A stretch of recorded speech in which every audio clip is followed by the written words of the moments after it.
Good day, everyone. My name is Sir Jairo Nicolas Saracina. I am connected in Talipan National High School.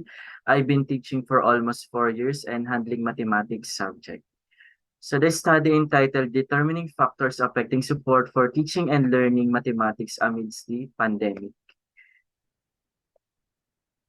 So today I'm going to present to you my study. This is conducted at Binavisa District 1 and 2, wherein the respondents is mathematics teachers. And the study anchored in the didactical model, wherein this model depicts the relationship between student, teachers, and resources. And it has been widely utilized to capture and characterize the complexity of educational phenomena, particularly in the context of mathematics teaching and learning, and it is focused on the role of resources in the mathematics classroom.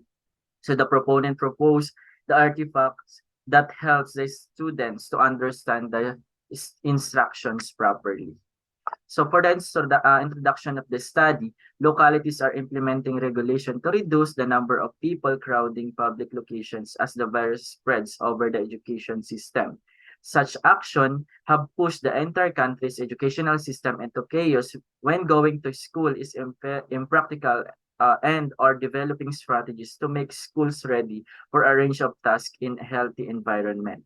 So the study was done in Binavista National High School, Maligaya National High School, Gabong National High School, and Hagonghong Integrated High School in Binavista, Quezon.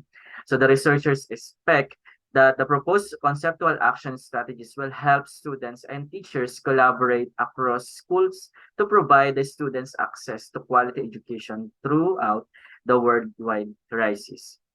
So the focus of this research is on how mathematics is taught and learned.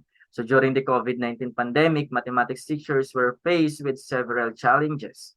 The difficulty of teaching via distant education, and teachers were compelled to teach. So teachers were forced to lecture using an e-learning tool they will never use before because of the pandemic's sudden arrival in our lives. So the overarching goals of this research is to accelerate the design and implementation of the responsive solutions to emergent mathematical education difficulties and deficiencies, as well as to protect young people components of academic both during and after the outbreak. In conclusion, educators had to put extra effort and also assume that the global emergency needs to consider the implications for mathematics education in a connected and technological environment that has suddenly become only technologically connected. It's according to the study of Yetri 2020.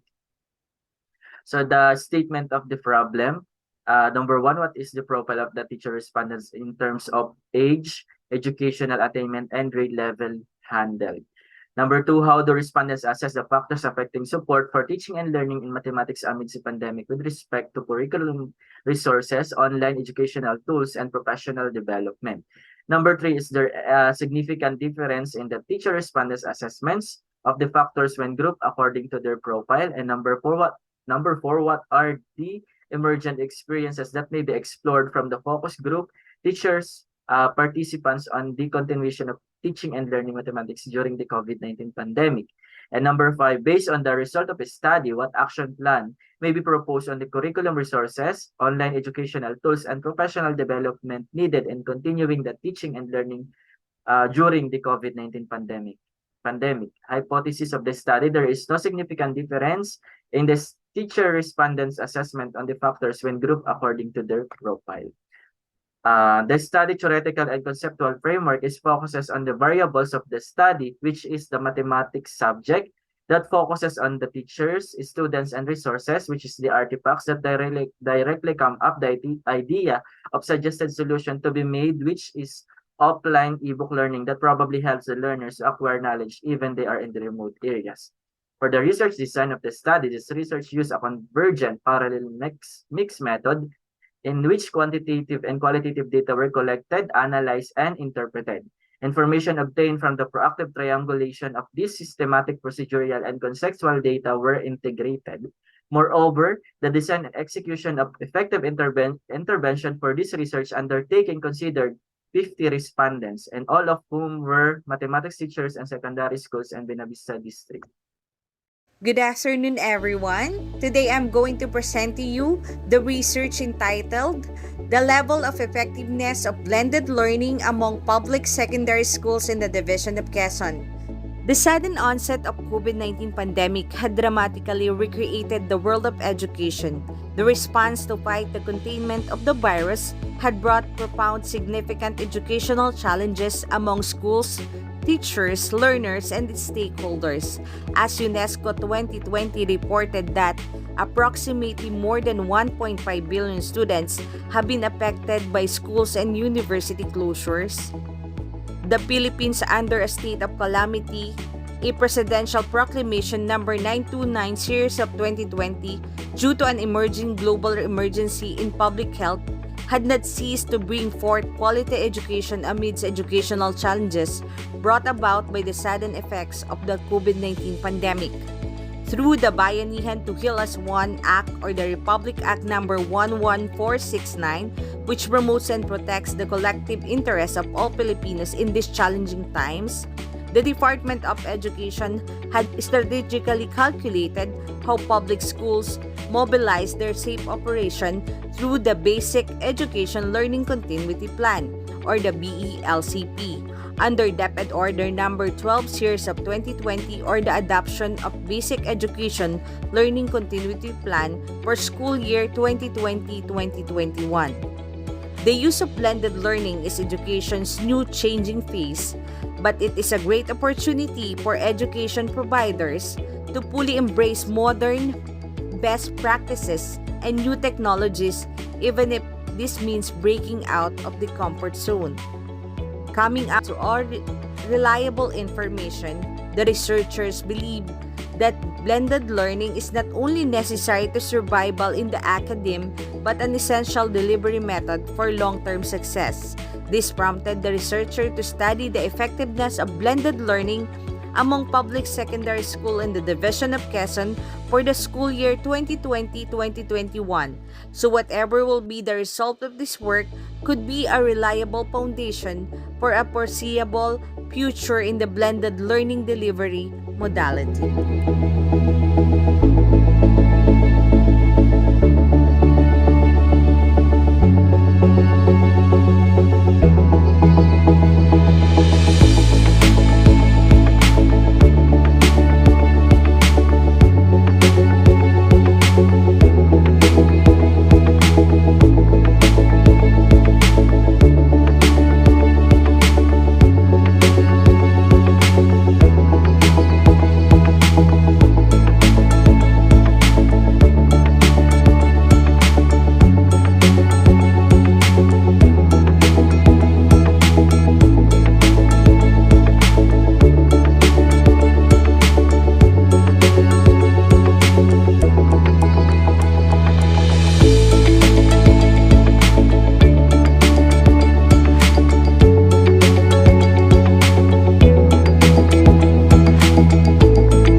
day, everyone. I'm from Malinaw, Ilaya Integrated National High School at Timonan 2 District at Timonan, Quezon from Division of Quezon Province. Allow me to share with you this my study entitled Live Experiences of Grade 12 Students on the Implementation of Project RIPAC. I am Mr. Richardson D. Hulo.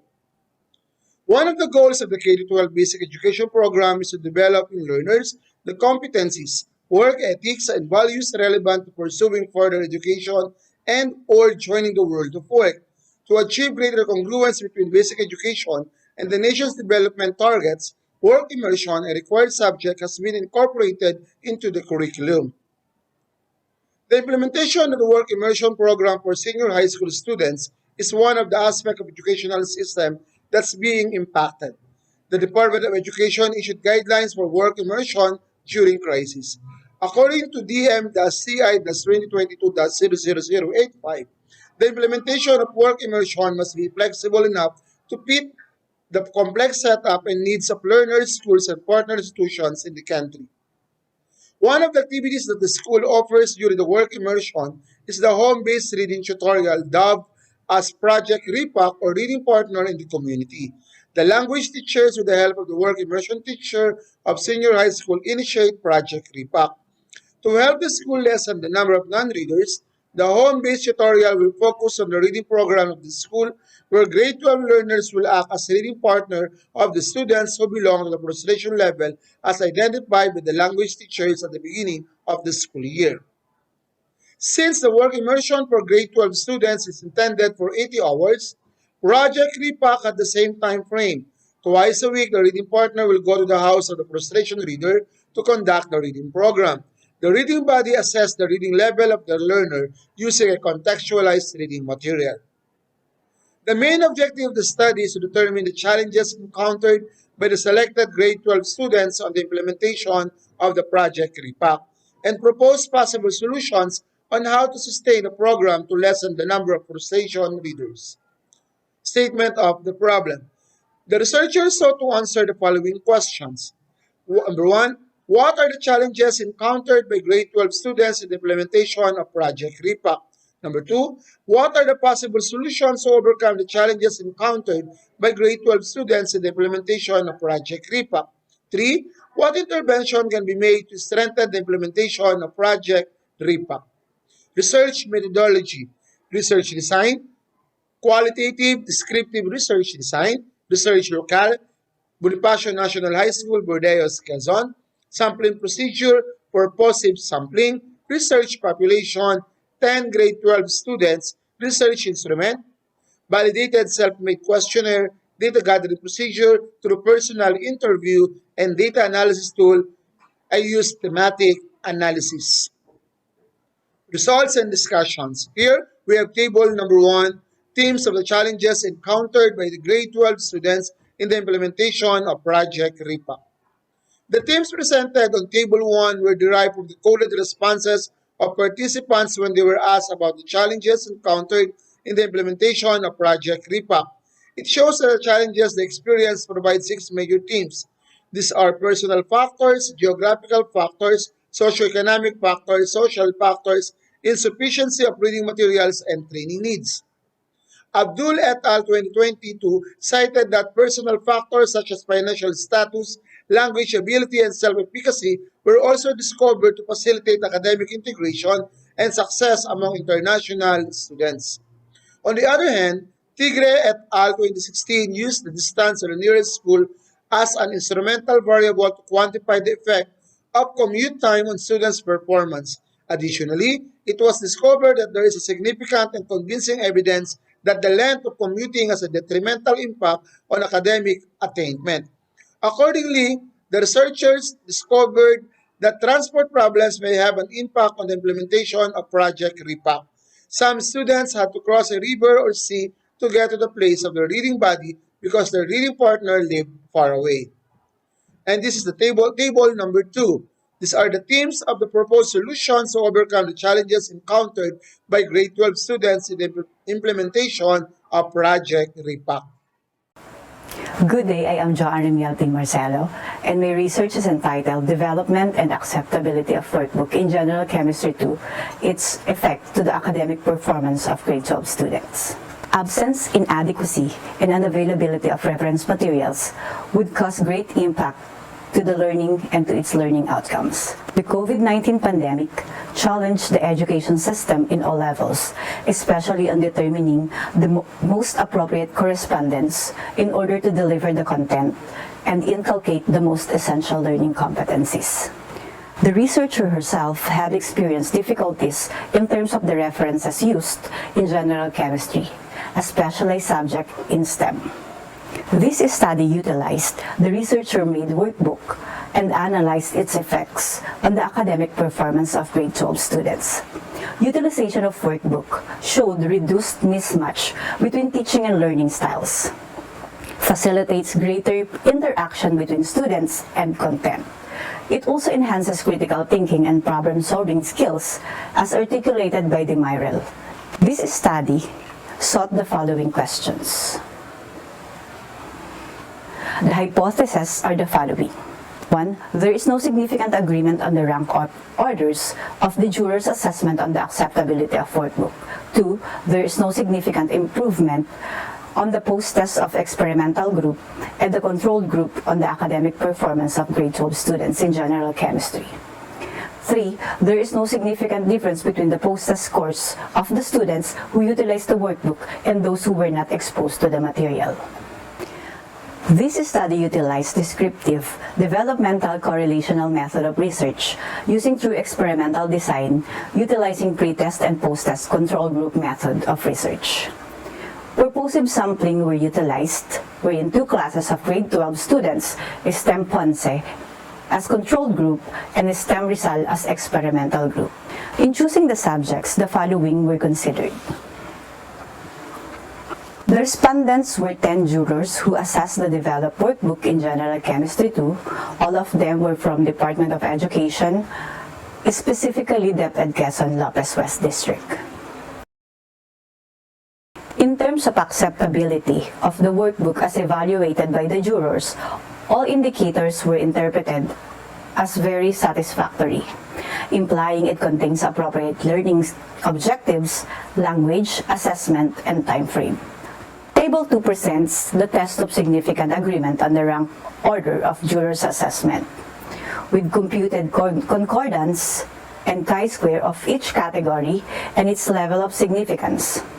All indicators were above the chi-square tabular value at 0.050 level of significance.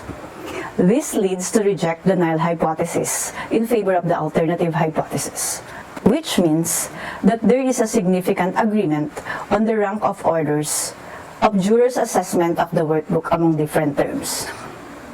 Table 3 and 4 show the differences of the pre-test and post-test results of experimental group and control group. The research subjects were equal in terms of their pre-test scores. Presented in Table 4, the pre-test scores of the experimental group was 13.39 and the standard deviation was 11.95, with a performance level of 26.79, which can be interpreted as needs improvement. While the control group has pre-test scores of 12.70, a standard deviation of 10.75, with a performance level of 25.39, which can be interpreted as needs improvement.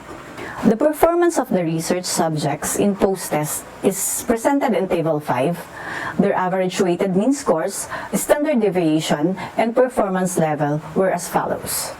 Weighted mean of 40.29, SD of 37.16, and 84.79 PL. While for the control group, the weighted mean was 39.20, SD of 32.90, and 78.44% for PL. The result implies that the experimental group obtained very satisfactory in performance level, which was better than the control group having a PL of satisfactory. Table 7 reflected that the computed standard deviation, population mean, and computed Z of the experimental group It can be gleaned from the table that the group has a very high standard deviation of 28.77 and population mean of 29. Finally, the computed Z arrived at 6.04797, which was higher than the 0.005 level of significance.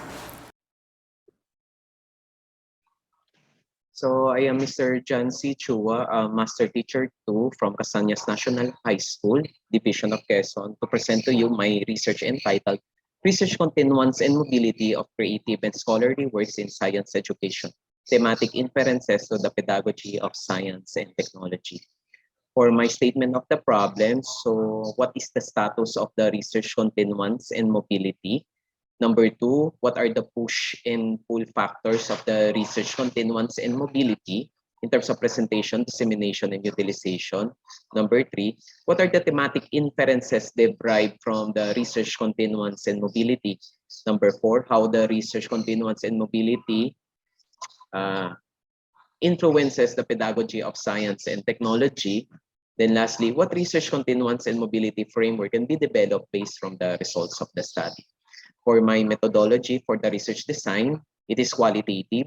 For the research population, I have 17 participants. For my data source, these are the PhD in science education graduates from 2012 to 2020 from Southern Luzon State University in Lucban. For the data gathering procedure, I employed personal, written, and online interview. For the data analysis, I have used the thematic analysis. So for the conclusion number 1, so from my 17 participants, four of those studies were published, then 11 of those studies were presented and utilized. For the conclusion number 2.1, I have identified 8 general themes. For the push factors, it includes social media, various support, usability of research, topic of interest, improvement of curriculum opportunities, inspiration of the study, and self-motivation and determination. For my 2.2, I identified 10 general themes for the pull factors. It includes the personal factors, accessibility to publication, research factors, time constraints, social factors, availability of transportation for internet connection, institution factors, revision in the curriculum, and access to research beneficiaries. For my conclusion number 3, I identified 3 general themes. For the thematic inferences, it includes the personal, school, and community implication. For the conclusion number 4, I identified 4 general themes such as it serves as reference, improves various disciplines, technological advancement, and curriculum enhancement, which influence the research continuance and mobility. For the conclusion number 5, I propose research continuance and mobility framework to enhance the utilization and dissemination of creative and scholarly works in science education. So this is the research continuance and mobility framework. So these are the pull factors wherein I base the framework from these pull factors identified in this study. So for this figure 2, I showed the framework merging the pull factors at the left and strategic intervention for research continuance and mobility at the right. So for figure 3, I established a common grounds between the pull factors and the strategic intervention to address the pull factors identified in this study. So I also get the aspect that contribute to the success of the research continuance and mobility from my participants. So for table 2, these are the aspects that contribute to the success of research continuance and mobility. For table 3, I included the suggested measures to address the pull factors. So for my recommendation, all in all, the proposed research continuance and mobility framework may be adopted to encourage sustainability of research utilization and dissemination. That is all. Thank you for listening. Good day, everyone. I am Grisette J.B. Sardea, Junior High School Teacher 3 of Manuel Asanverga Memorial School of Arts and Trades, Mauban North District, and I am here to present to you my action research entitled Cyberbullying Experiences Among Grade 9 Students, an Input to Cyber Safe Prevention Program, cyber youth bullying ethical resources to secure ambience first for education. This is the abstract for the purpose. This study aimed to address the cyberbullying experiences of grade 9 students to develop a localized cyber safe prevention program, which will be recommended to become a part of anti-bullying policy in MSEMSAT. And this study used a descriptive survey applied to determine the cases of cyberbullying incidents and perception of grade 9 students towards cyberbullying experiences. It was conducted at Manuel S. Enverga Memorial School of Arts and Trades, and purposive sampling technique was used. The data of this study was obtained through the use of 2 sets of checklist questionnaire. The following findings were revealed. In cyberbullying in social media, the highest score got a WAM of 2.57, entailed having my photos scrapped or edited resulting to negative comments and reactions online. Cyberbullying incidents in personal messages got the highest WAM of 2.52, entailed received indecent words through online, and the respondents' perception on cyberbullying got a WAM of 3.5, entailed it develops mental health problem, and the researcher crafted cyber safe prevention program. For the rationale, bullying is the most considered prevalent problems in the educational system, and because of COVID-19 pandemic, lockdowns, people around the world, including kids, are spending too much time on social media than they are pre-pandemic. So the researcher proposed a program named CyberSafe to address the cyberbullying incidents among students and the cases prevention which will be included in the program. So to cope up cyberbullying and some ethical rules in using technology that will be designed and developed by the researcher. So the key literatures are Barra and Horan stated that evaluating the types of photos people post online accounts in relation to personality factors such as satisfaction to their body and connection to the variables posted on social media. Morgan cited that cyberbullying can include threats and blackmail through giving harsh words and indecent words. Example, bitch, stupid, etc. repeatedly. And for the methodology, this study is quantitative in nature and a descriptive survey was being applied. Population and sampling. The respondents of this study of purposive sampling was utilized, and the respondents are the grade 9 students who experience bullying. For the statistical treatment, these are the WAM. For question number 1 and 2, use the WAM, weighted arithmetic mean. In the implication, this is to be found out that protos scrapped or edited resulting to negative comments online was distinguished incidents. And from the assessment of the respondents regarding cyberbullying, it is very essential to craft intervention program or bullying prevention program. As such, the community will be informed that would them understand cyberbullying and how to recognize its presence and as well as to intervene, and the researcher may be helped by the findings to inform in their valuable researches as they has to continue in-depth study about bullying. These are the conclusion. The distinguished cyberbullying experienced by the respondents is in terms of social media, photo scrap or edited resulting to negative reactions online, concluded that perception of the respondent cyberbullying is to develop mental health problems, and it is also related to craft a cyberbullying prevention program intended to address cyberbullying in MSEMSAT is very essential. That would be all, and thank you for listening. Good day, everyone. I'm Christine C. Consulta, Teacher 3 of Patnanungan District, and today's presenter of the use of 3 R's in developing the reading comprehension level of grade 5 English learners of Patnanungan Norte Elementary School. My abstract.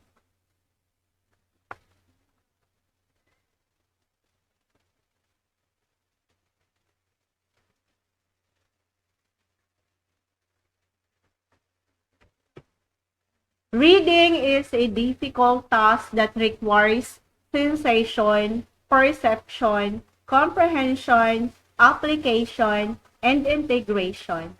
It is the process of deriving meaning from printed words and symbols and conveying it to others.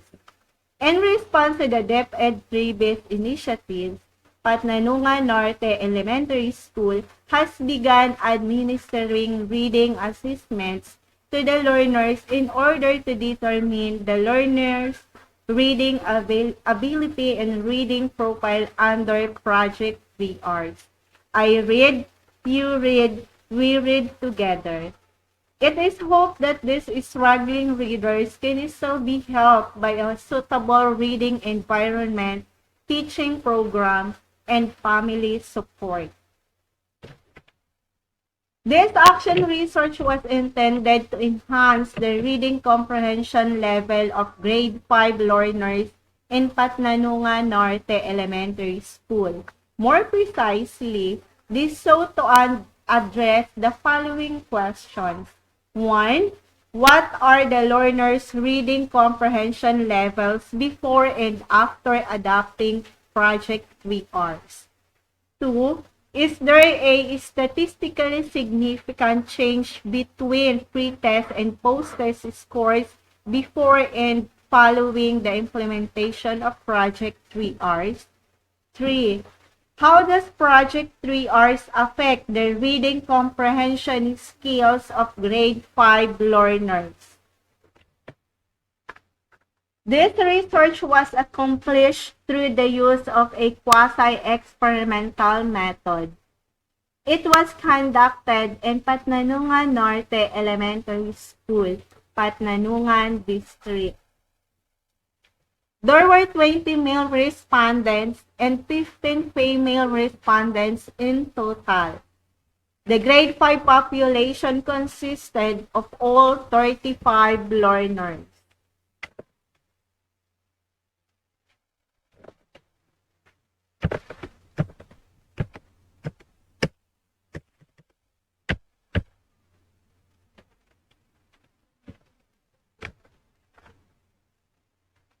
The research instrument was a 25-item multiple choice test developed by a teacher which covered a variety of reading passages with corresponding comprehension questions. It was validated by reading experts. Project 3Rs incorporates with guided reading, repeated reading, and reading together. The researcher used simple percentage and average and t-test as statistical tools.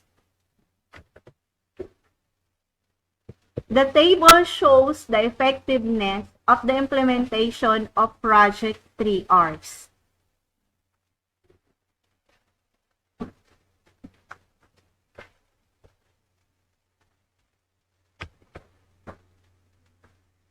Based on the findings, the implementation of Project 3Rs was effective in the enhancing the reading comprehension level of grade 5 learners in Patnanungan Norte Elementary School. Adaptation of Project 3Rs in other grade levels is recommended. The following are my research references.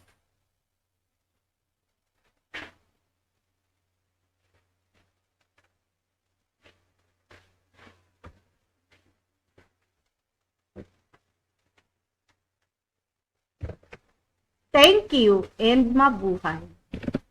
Good afternoon. We are the presenter for today. I'm Mary Grace R. Malano. I am Nirio Eperas from Ibabang Uni Elementary School, Mulanay District 2, SDO Quezon Province.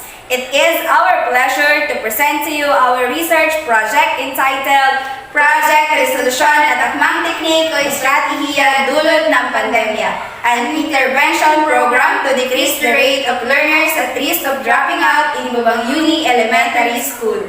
anchored in the targets of education for all, the challenges posed by Project REACH to utilize and facilitate the identification of learners at risk of dropping out through introducing the appropriate intervention. Learners who are the risk of dropping out during this pandemic are those learners who did not get and submit their modules in 3 consecutive weeks. Since the Ibabang Uni Elementary School experienced problems on dropouts and lardos, even in the times of non-pandemic, researchers theoretically viewed that Project Rated P was a project that would help and encourage the parents to support their children in distance learning. Project Rated P aims to reduce the number of lardos to attain zero dropout rate. Under this project are Project Unified, Project Unilove, Project Unicorn, and assigning dropping point that would greatly help to lessen the number of lardos. Project Unified, pagkakaisa at pagtutulungan, sulong, paaralan, magulang at kabataan, pasabay, pahatid, and giving of my unit tickets as a motivational tool for parents to get and submit the modules on time. Project Unilove, provide technical assistance to the learners. Project Unicorn, provide conducive learning environment for the learners. And lastly, dropping point as a location where they can get and submit the self-learning modules near in their residency. Here are the related literature used in the study. The quasi-experimental research design was used in the study because the researcher hypothesized that the utilization of the project rated P would lead to reduce the number of lardos. It is also used by the researcher to analyze the comparison of the data between before and after implementation of the project. To facilitate the implementation of the research, the following shall be initialized. The implementation of Project Rated P commenced during critical months when learners display manifestation of dropping out. February as the start line to July as the end line of the current school year 2021 and the same months of observation of the manifestation of learning. Here are the following activities undertaken done for this research.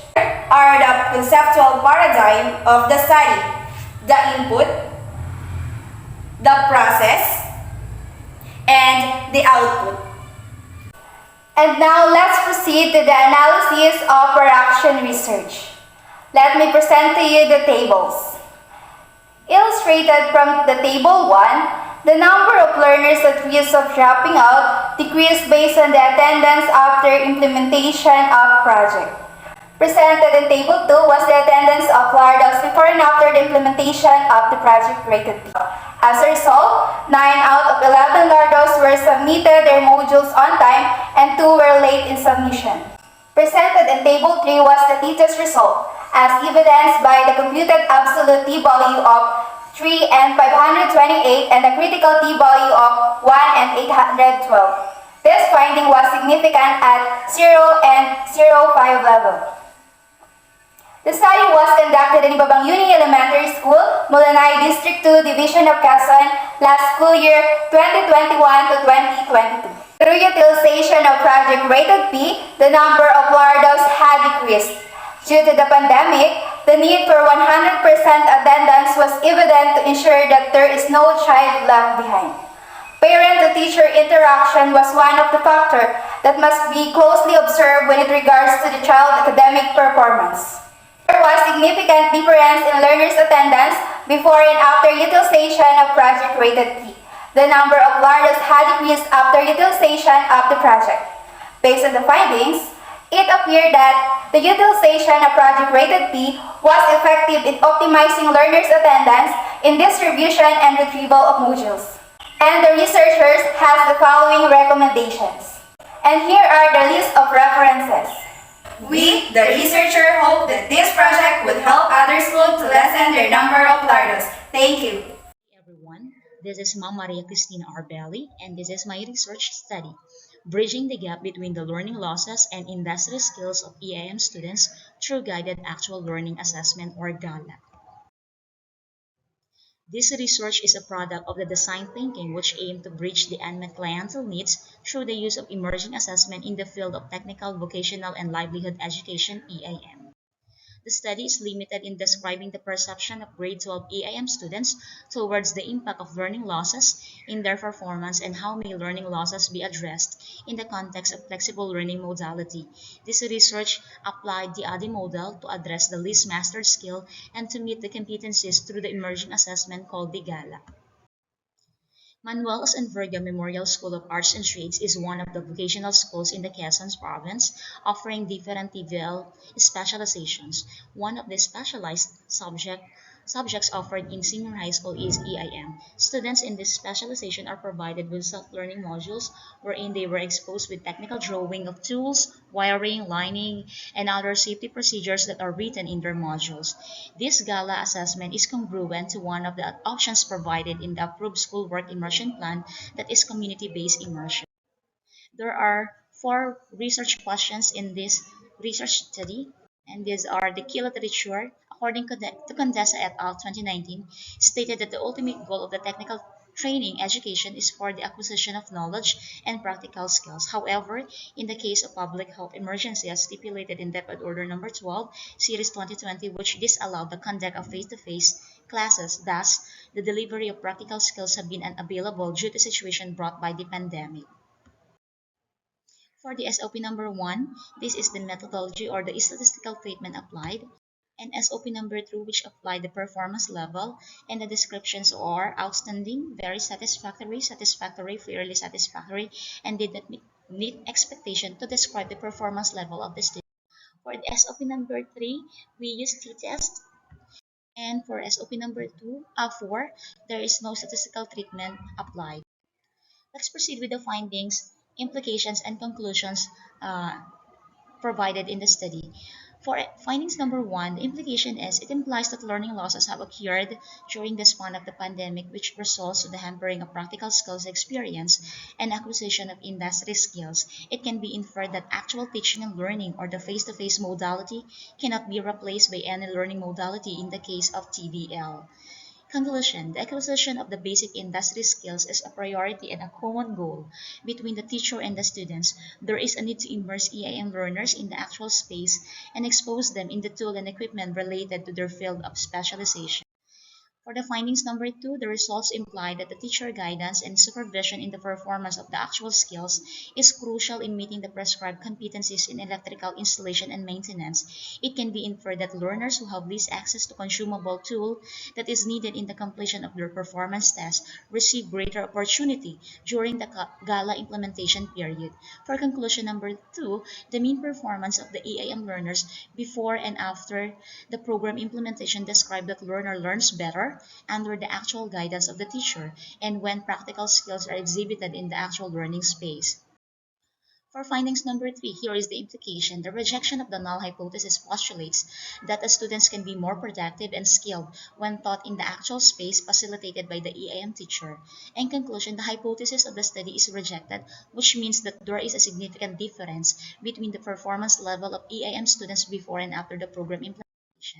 For the findings number 4 and implications, the practice of the guided actual learning assessment is flexible and may be done via school-based or community-based immersion depending on the alert level system enforced by the health authorities.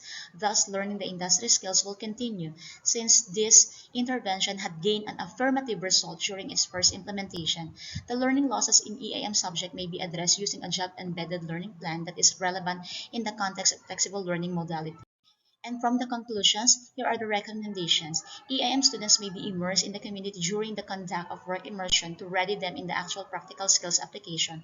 The role of the teacher as facilitator of learning is given utmost importance in training learners with the basic industry skills. Thus, it is suggested that TBL teachers should maximize their engagement in training the students for them to become a national certificate holder since we are a technical vocation. The teacher may use pre-assessment checklists to identify learners who need special training, and the school may adapt and recognize community partner to ensure that EIM learner will be deployed during the work immersion. Thank you so much for listening to the presentation.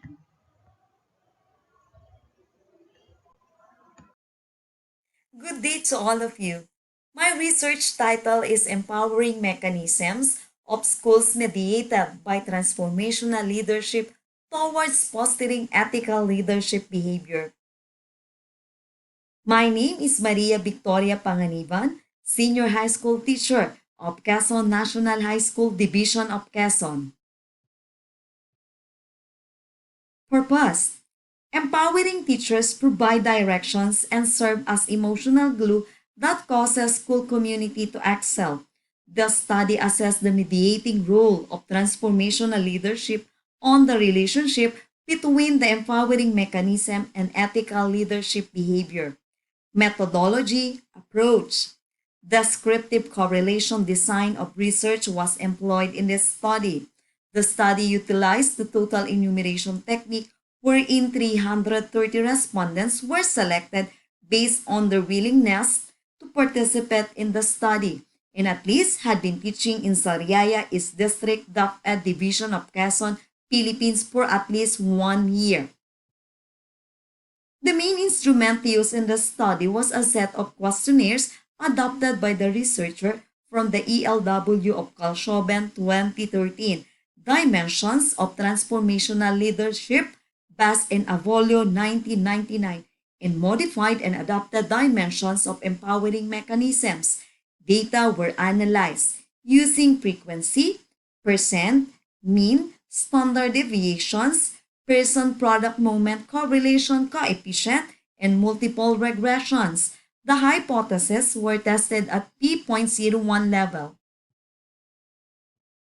Findings: based on the findings of the study, majority of the respondents came from the mega school of Quezon National High School. Majority of the respondents were secondary school teacher 1 to 3, female, and belonged to the age range of 21 to 40 years old and had finished their postgraduate studies. They have a length of service of 10 years and below and aside from teaching functions. Result of the study revealed a significant indirect effect of empowering mechanisms on the ethical leadership behavior. Furthermore, the direct effect of empowering mechanism on the ethical behavior in presence of the transformational leadership as a mediator was also found significant. Hence, transformational leadership partially mediated the relationship between empowering mechanisms and ethical leadership behavior. The researchers encouraged school heads to maximize the empowering mechanism in school to strengthen teachers' empowerment by identifying teachers who seek professional growth and willing to access high quality and continuous professional growth through the technical assistance program of the school and encourage teachers' participations in school decision-making process. School transformational leadership can be seen an essential tool in mediating empowering mechanism of schools in fostering ethical leadership behavior since it focuses on establishing school culture, vision to enhance the quality of school teaching and learning, develop people, and improve the organization. Recommendations: review the auxiliary and extracurricular assignment of the teachers in Sariaya East District, particularly on the role specifications and prerogatives of auxiliaries be clearly defined before giving the assignment. School heads as well as the teachers may conduct seminar, workshop to be reoriented on the four subdimensions of transformational leadership to strengthen particularly teachers' intellectual stimulations and develop opportunities may be provided on the development of the ethical behavior of the teachers, particularly on concern for sustainability of the environment. School heads may continue to demonstrate fairness and power sharing among teachers and subordinates to be heard and share their ideas and have a voice in the organizations. This makes teachers less dependent and develop their followership and leadership skills. Keywords: empowering mechanisms, ethical leadership, leadership, school community, and transformational leadership. That's all. Thank you. Good morning. I am Maricon V. Estrellado from Bukalsur Elementary School, SDO Quezon. I am grateful to present this research. awareness, engagement, and perceptions of the teachers on monitoring and evaluation practices, inputs to institutionalization of school M&E system. Monitoring and evaluation helps in identifying gaps and weaknesses in the school PPAs to ensure timely and appropriate adjustments and interventions. In support to BEDP 2030, DepEd also developed the Basic Education Monitoring and Evaluation Framework, or BMEF. In BSES, the unraveled weakness is the insufficient M&E artifacts that are supposed to support the worthiness of the school initiatives for excellence. Hence, this study gathered inputs to institutionalize a school M&E system through project process. Specifically, this study sought to answer these research questions.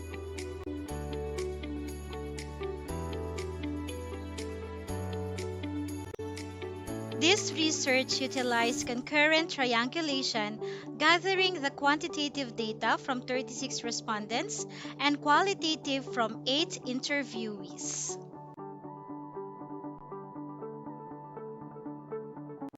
For the significant research findings, first, level of awareness of the respondents of the school M&E had an overall WAM of 2.60, described as slightly aware.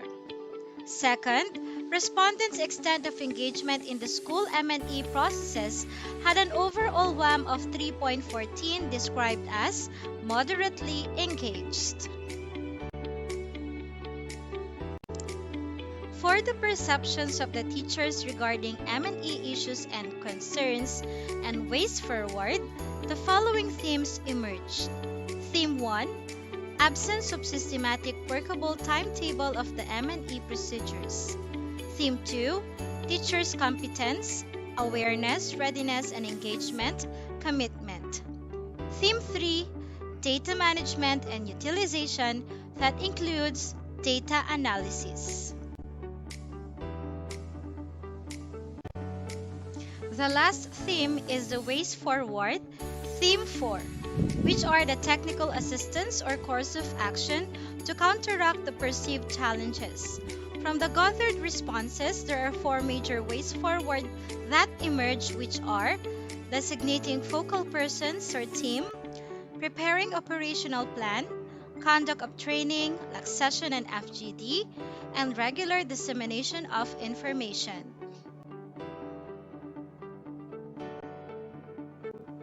Project Boses, basihang operasyonal sa edukasyong sisikat, is now incorporated in the School Improvement Plan SIP 2022-2025. And for year 1 of its implementation, the strategies incorporated in the school M&E system are organization of the M&E team, conduct of training, crafting M&E tools per PPA, gathering feedback, conduct and presentation of GMEPA, ISMEPA, PMRF, and utilization of M&E findings through plan adjustments. With the findings gathered, the presented conclusions are drawn.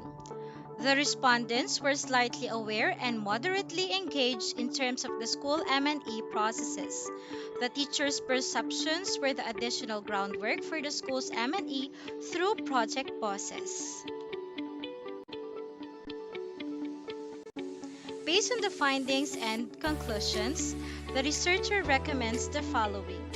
A school head shall incorporate this in the SIP and AIP of the school. Teachers shall partake in the M&E activities, conduct a similar study on a wider scope or in another research locale. Here are the references. This is the end of my presentation. Sincerest gratitude for this opportunity to present this humble research work. Thank you.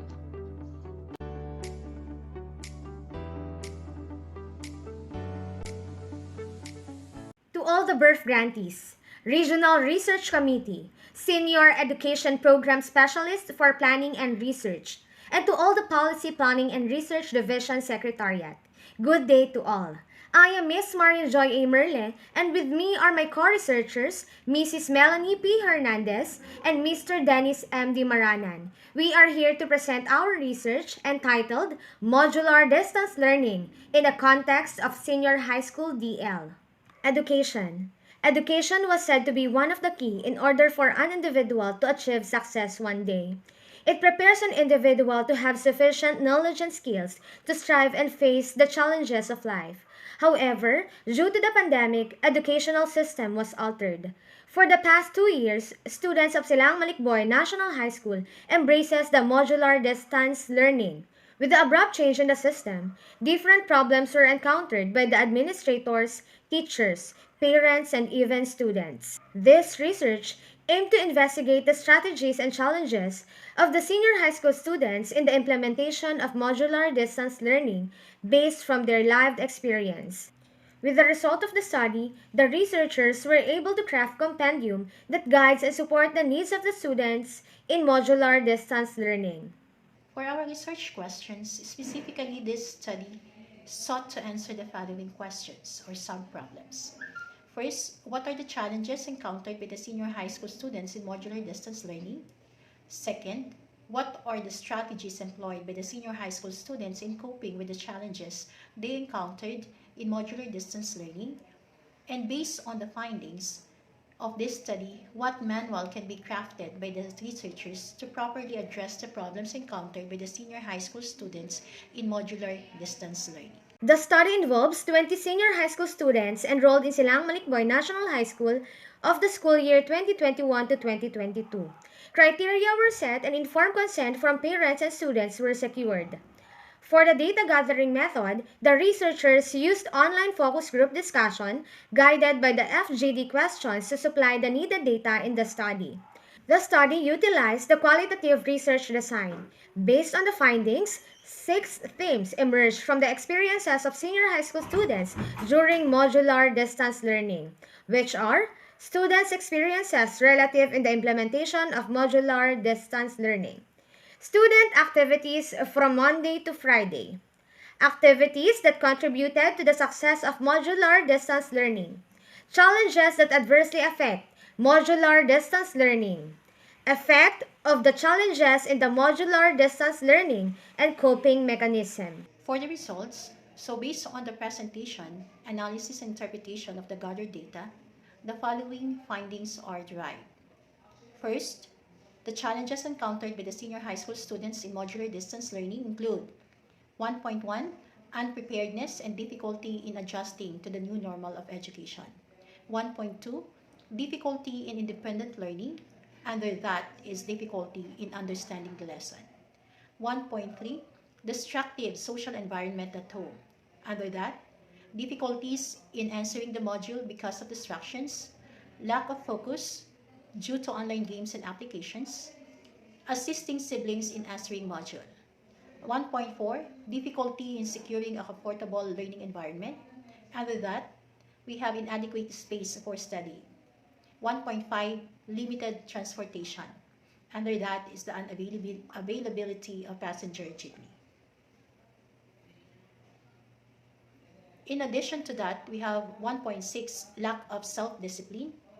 Under that is the laziness in doing schoolworks. 1.7, fear of receiving failing grades. 1.8, unstable internet connection during the online recitation. 1.9, insufficient load allowance. 1.10, unavailability of person to provide assistance in understanding the lesson and imposing discipline. Under that is the hesitation in asking questions to teachers and responsive teacher. 1.11, task overload. Under that is doing household activities, engagement in part-time jobs to augment family income. Also, 1.12, unavailability of learning resources at home. 1.13, parents' expectations. 1.14, peer pressure. And the last one is low self-esteem.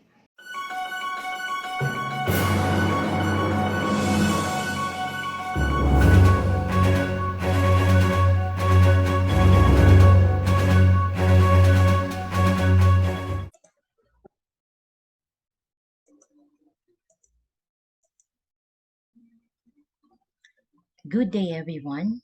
I will be presenting a paper entitled Developing the Reading Performance of Struggling Readers in San Isidro National High School through Project Read.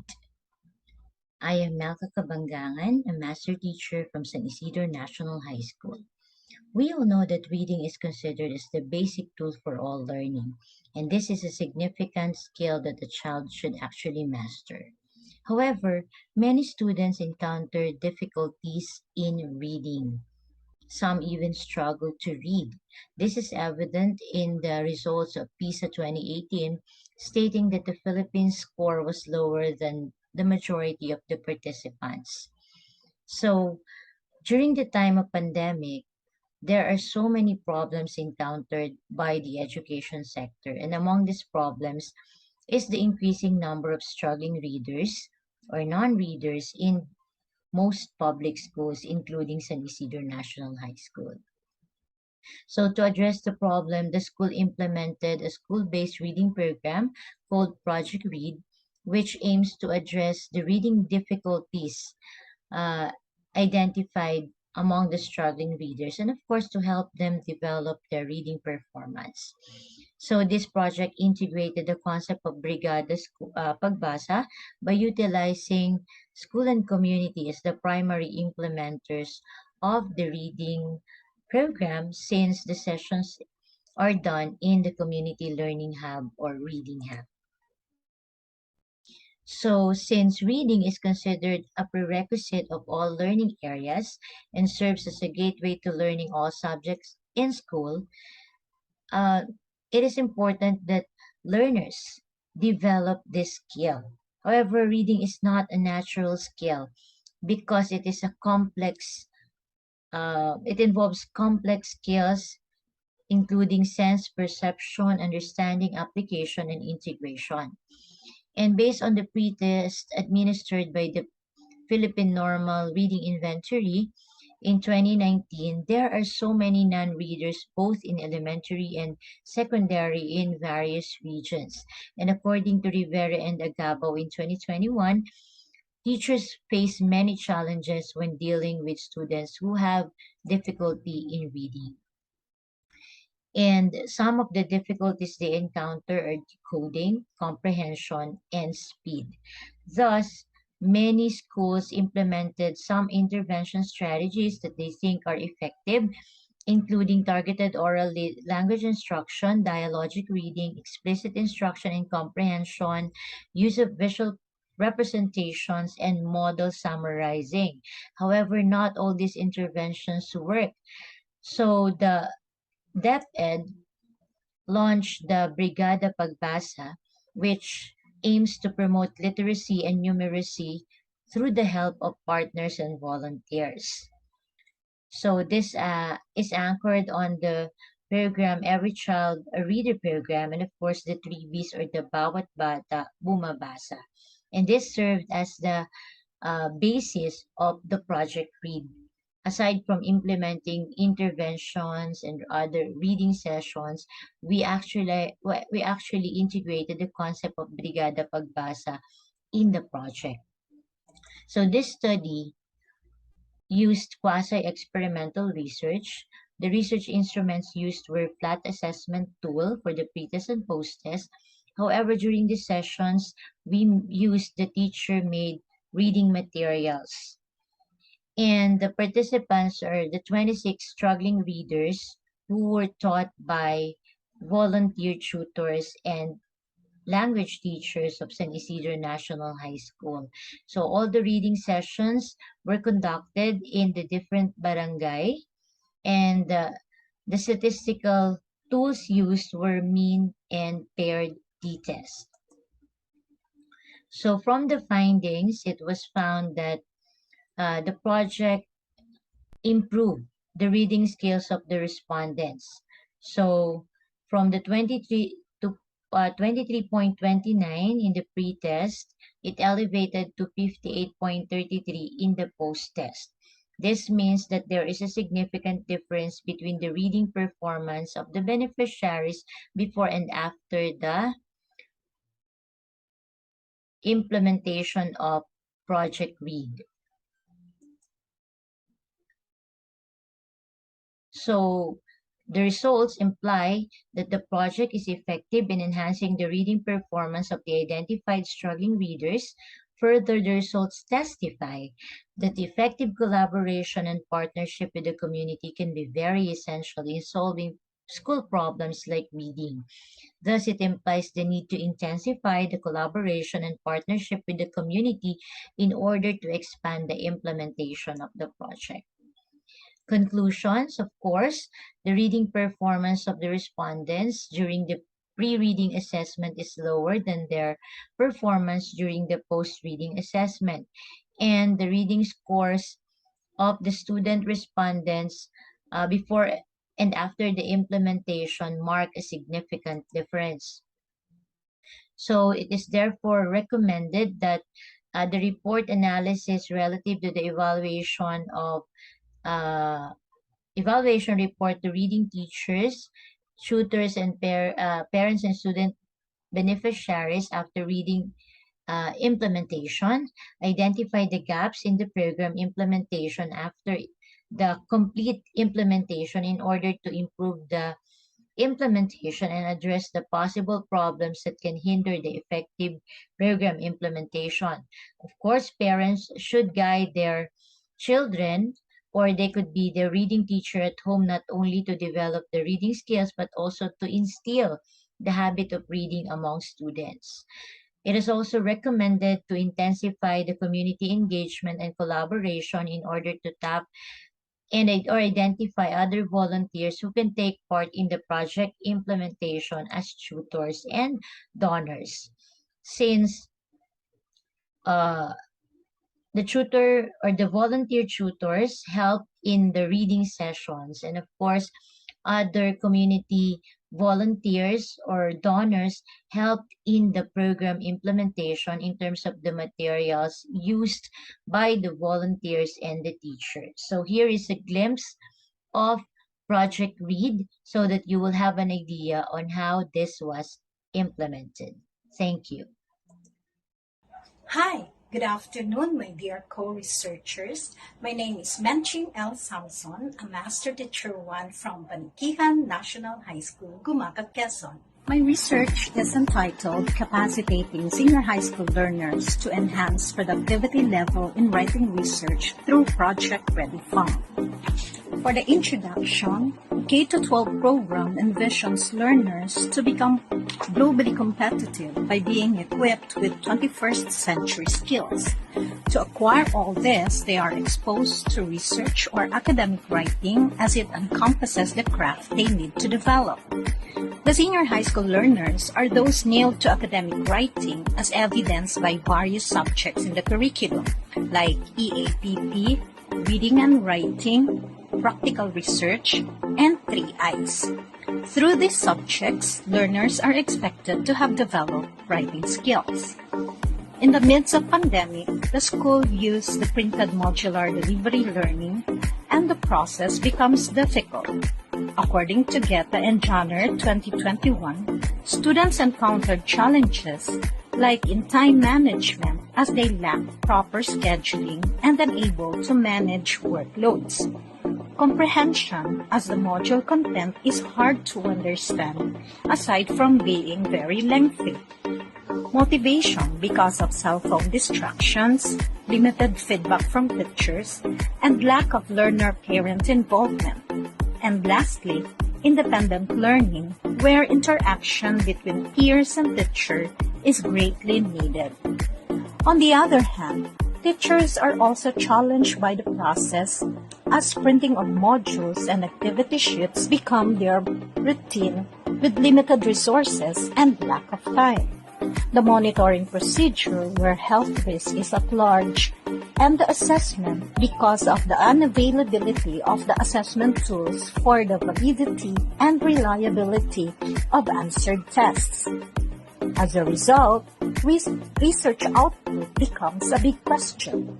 With this scenario, the researcher, as anxious on the condition that no one from the batch would be able to come up with a research paper, decided to conduct Project Ready Fund to enable the learners to produce research outputs and finally be able to have final research presentation. And here are the research questions. For the general objective, the study was conducted to determine the effectiveness of Project Ready From incapacitating SHS learners' productivity in writing research. And then there are 4 specific objectives. And then the hypothesis, there's no significant difference on the pre-test and post-test administered to the grade 12 learners. Then the literature review.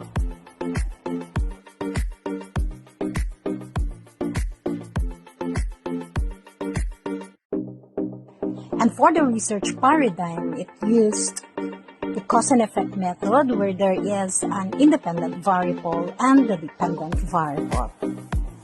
And for the methodology, the research design is quasi-experimental research with post and pre-test design, population and sample, and then the statistical treatment, then the data gathering procedure, and the ethical consideration. And for the results and discussion, the Table 1 represents the MPS of grade 12 in research from first semester to second semester. The Table 2 is the perception of the respondents in terms of the effects of the project on their learning capabilities. And then the Table 3 shows the level of significant difference between the pre-test and post-test. For the conclusions,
Good day to each and everyone. Pagbati po sa ating District Division Superintendent, Dr. Elias A. Alicay Jr., to our facilitator for this day, as well as to the different researchers from DepEd Calabarzon, especially from DepEd Quezon.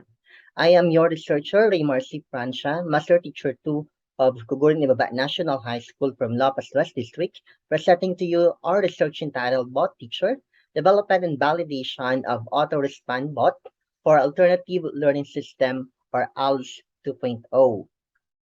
Here, in the context of the pandemic, we were there to experience different challenges, and one of those are being held locked down in our home, and we're not able to attend our different learning sessions, similar to the experiences of our learners in alternative learning system. They are very afraid because of the unseen risks of the COVID-19, fear of attending face-to-face meetings.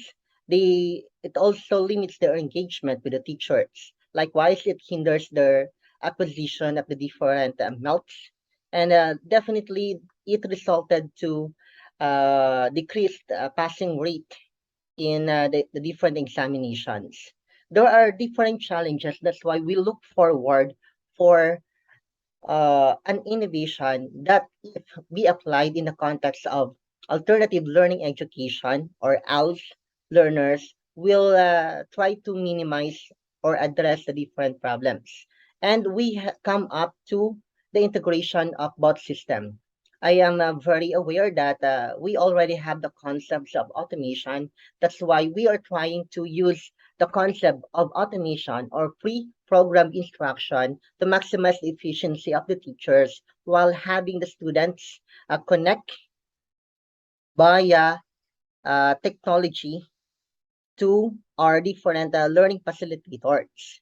Here, they can attend to the class, to the sessions, while having their work or their other activities at home. There are different challenges, but we come up to answer these questions.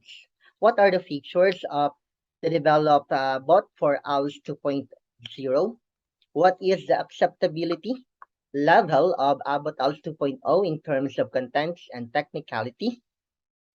So, as what are the different observed effects of Abbott ALS 2.0 in terms of access and quality? Is there a significant difference between the pre-test and post-test scores on the selected ALS learners after using our innovation, our bot? Here, our proposed intervention uses the automated bot system.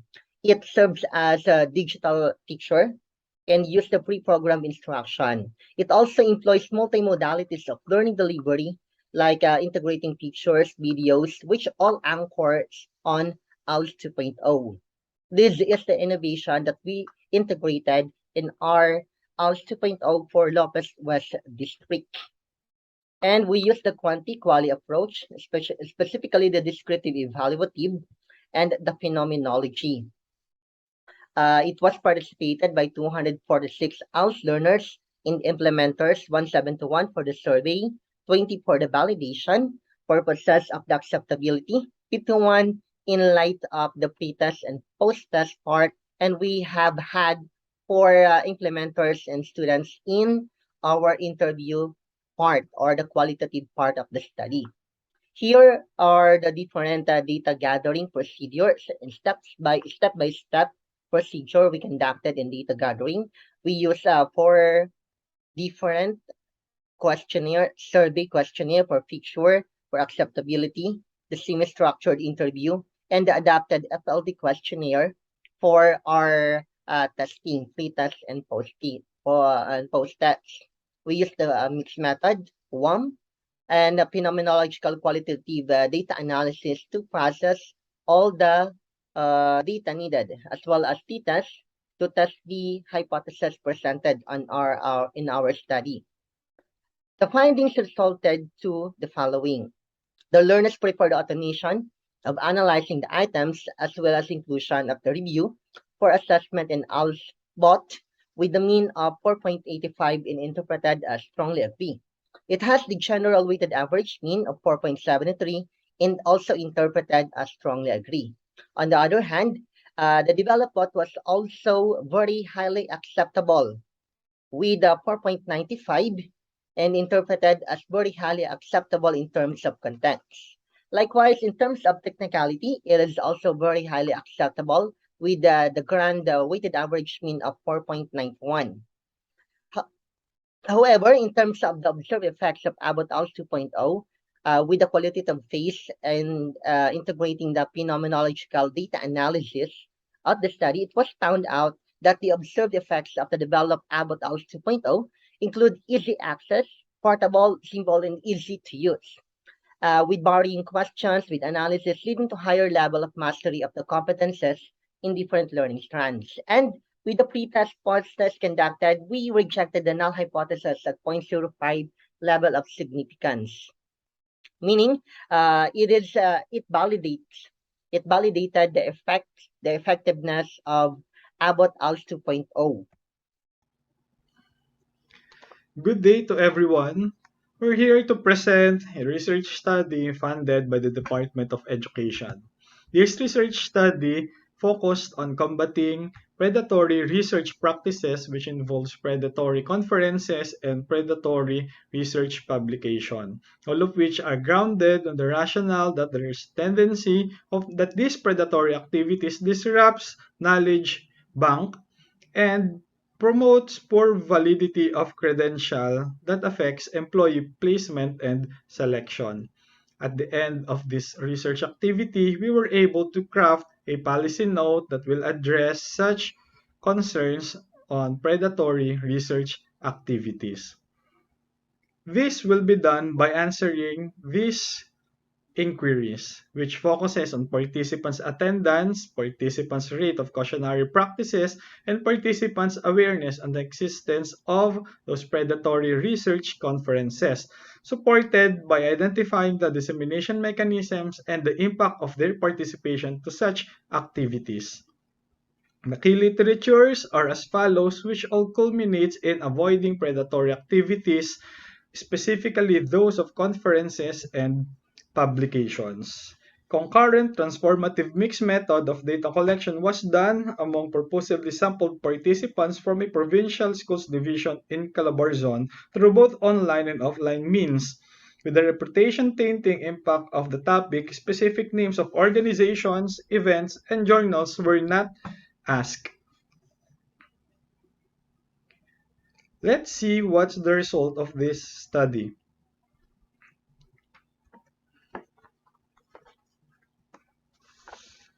Focusing first on the predatory conferences, it can be gleaned that an alarming scenario illuminated by the data that even though respondents practice caution, still they have the tendency to participate in predatory research conferences, adding that their awareness on predatory conferences does not signify that they would not attend such event. More so, in terms of predatory publication, the result insinuates that the respondents have greater chance to refrain from contributing to predatory publications if they are more cautious and more aware. The dissemination mechanisms of these predatory conferences could be agency-based dissemination, which is internal to the department, professional engagements, which is both internal and external to the department, and it could be technology-based advertisement external to the department. While the impact of participating to these predatory research activities only points out the personal growth and professional development. This involves personal development or professional development, developing self, and developing networks. A policy note was crafted offering the following options: either the creation of anti-predatory guidelines, integration of anti-predatory guidelines to HRD processes, and creation of an anti-predatory committee through the planning and research section. The results shows that voluntary participation, despite practice of caution and being aware of the predatory practices exist. Well, it also could be concluded that research participants get informed about the predatory activities through both internal and external to the department, while they are motivated in joining those predatory conferences and predatory publications because of personal growth and professional development. It is then suggested, anchoring on the policy note, to have an anti-predatory engagement guideline, to integrate anti-predatory engagement guideline in human resource process, and to capacitate the ground in identifying and avoiding predatory practices. With this scenario, we should capacitate each research committees among governance level with an anti-predatory engagement guideline integrated to selection, placement, promotion, and reclassification process which is seen to combat the predatory research practices. Thank you for listening. Magandang araw po sa inyo lahat. Isang karangalan pong maibahagi namin sa inyo ang resulta ng aming pagsasaliksik tungkol sa learning supervision ng DepEd Lopez East District. Our study is entitled Empowering Learning Supervision in DepEd Lopez Districts, Transforming Experiences in Distance Learning Settings through Integrated and Remote Technical Assistance or IRTA. I am Regilius Embellenes, a Public Schools District Supervisor of Lopez East District, and our study is grounded on the effects of the COVID-19 in the education landscape. And these effects has drastically changed everything in our delivery systems, which also include the different mechanisms and structures required for the effective and efficient provision of technical assistance and instructional supervision. The research problems is divided into 5. Particularly, these problems are arranged into 3 phases to help the researcher analyze its perspective points. For the first phase, we identified the level of learning supervision in Lopez East and Lopez West districts during the pre-COVID-19 advent. And for the second part, we have identified the common practices of learning supervision as characterized by its instructional supervision and technical assistance provision. For the second phase, we have developed a comprehensive and responsive learning supervision design based on the analyzed data. For the third part, we also get and determine the level of learning supervision during the implementation of the IRTA and its significance difference between the level of learning supervision before and after its implementation. For the methodology, we have used multi-phase analysis of mixed method research where 3 research stages are identified as the main focal point of the study. We have 60 school heads who serve as the respondents, as key informants and evaluators. Document analysis, assessment questionnaires, and focus group discussions were used employing quantitative and qualitative analysis. For the learning supervision before the implementation of the IRTA, it received a mean score of 3.13 interpreted as on the average level. For the common practices of learning supervision as characterized by ISNTA provision, it includes on-site technical assistance, classroom observations, and instructional rounds. Common traditional approaches conducted and carried out in IS ways. And for the design and develop comprehensive ISTA provisions, we have identified and we have developed the Integrated and Remote Technical Assistance or the IRTA. It's a program mechanism that aims to provide seamless, integrated microlearning and multi-modes of ISNTA provision. It was approved by the SDO Quezon as a contextualized and comprehensive mechanism for TA provision in schools and learning centers. Its major program components are divided into 3, which includes the online learning space, collaborative learning communities, and LND. These are some of the implementation activities carried out during the implementation of the IRTA. Mostly are done collaboratively through remote and even through integrated structures. We have the Kumusta sessions, PLCs, the COP, JEL, online learning summits, targeted TA, and many more. For the learning supervision level, during the implementation of the IRTA, it received a mean score of 4.41 interpreted as excellent.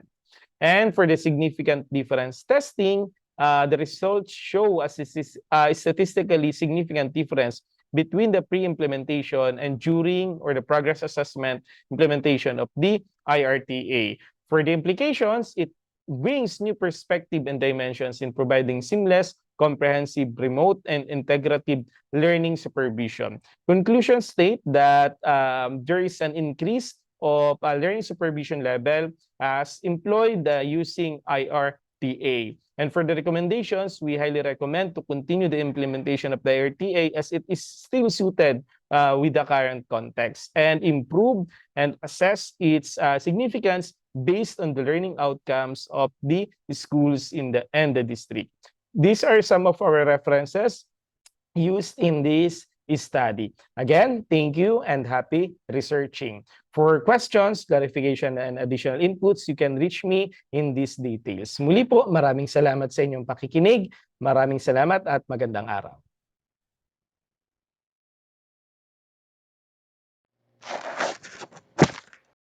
Good day, everyone.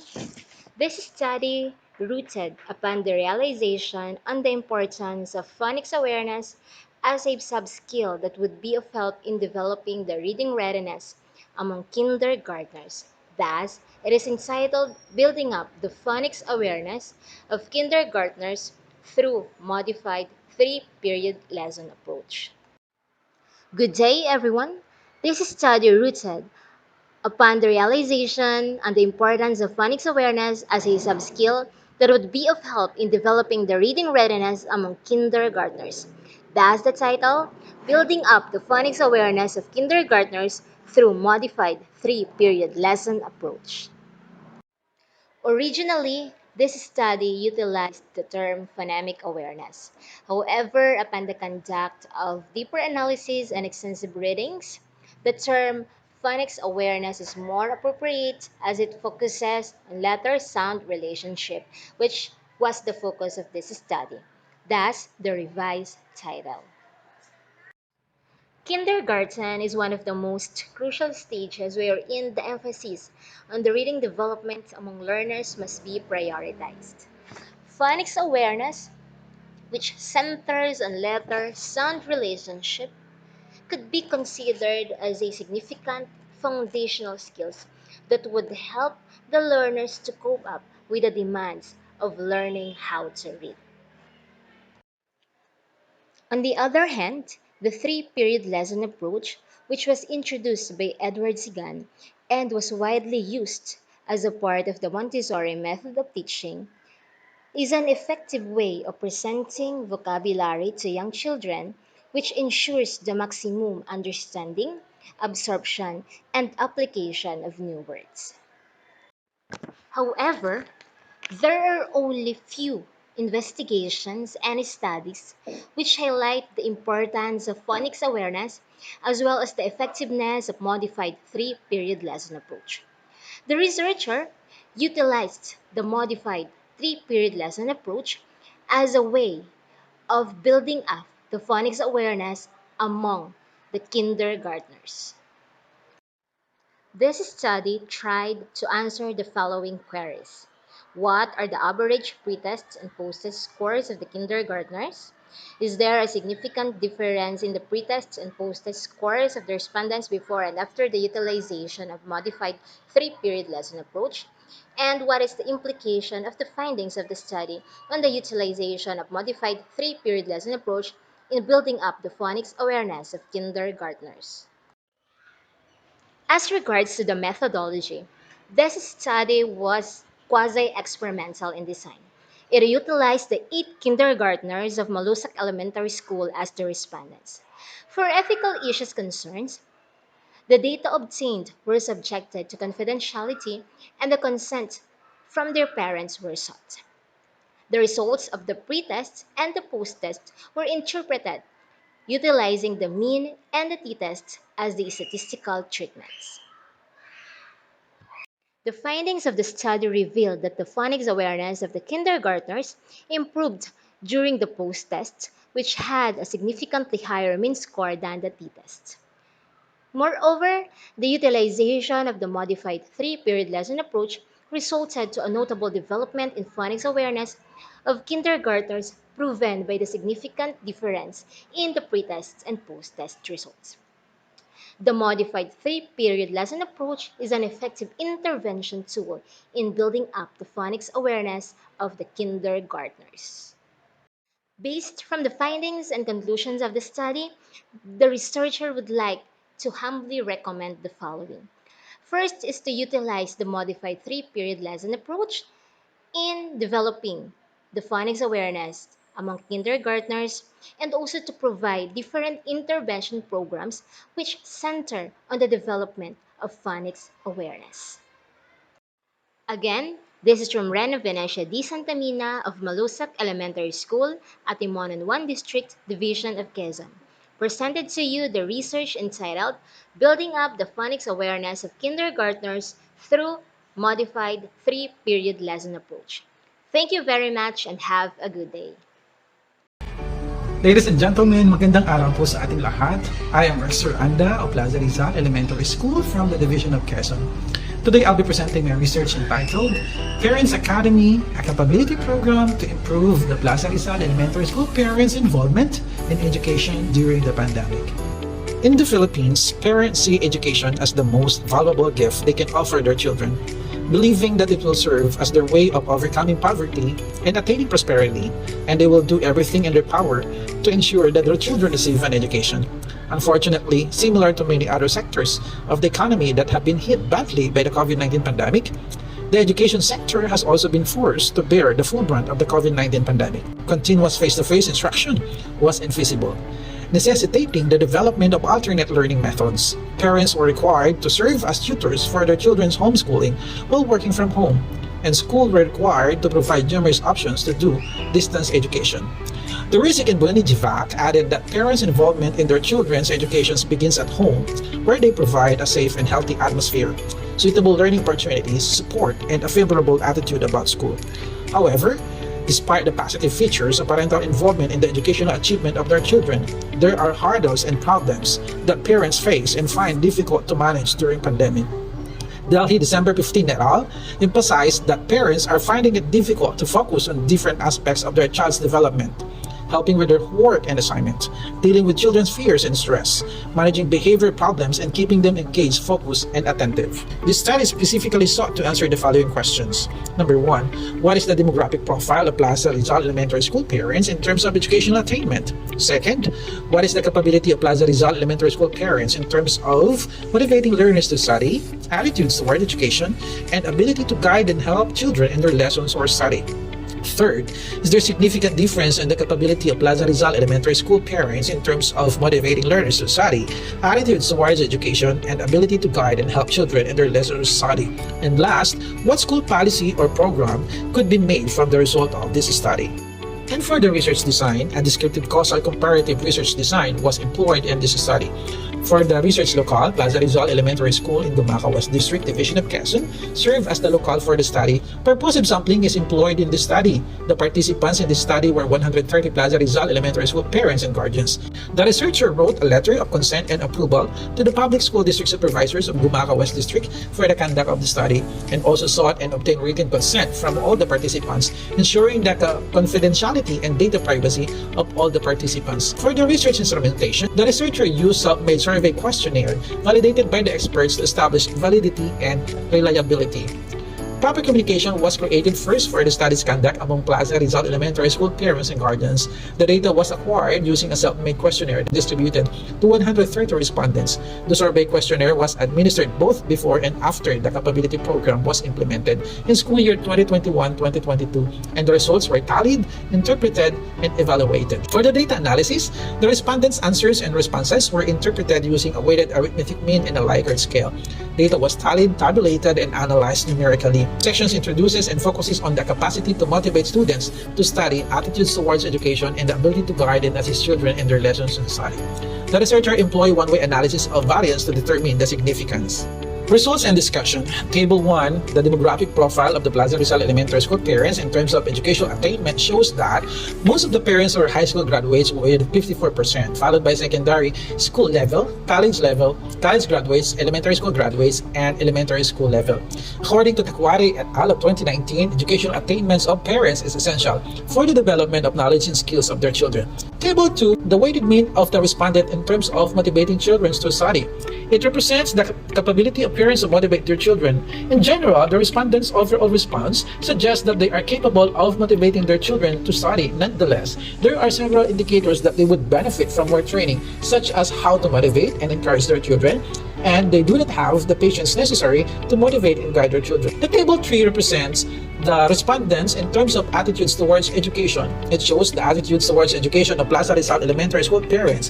It is very evident that they have positive attitude towards education. However, it is also evident that the parents are frustrated and disappointed with their children's effort in their education. Similarly, parents that have a positive view with their children are having a hard time in their lesson. Table 4 presents the ability of Plaza Rizal Elementary School parents to guide and help their children in their lessons.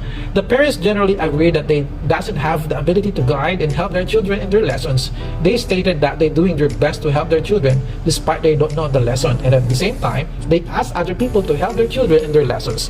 Majority of the respondents stated that the lessons in the modules are beyond their ability to comprehend and respond to, and they don't have access to other reference books and other learning material. Table 5, the test of difference in the capability of parents of Plaza Rizal Elementary School, shows that the p-value of 0.21 is higher than the 0.05 level of significance.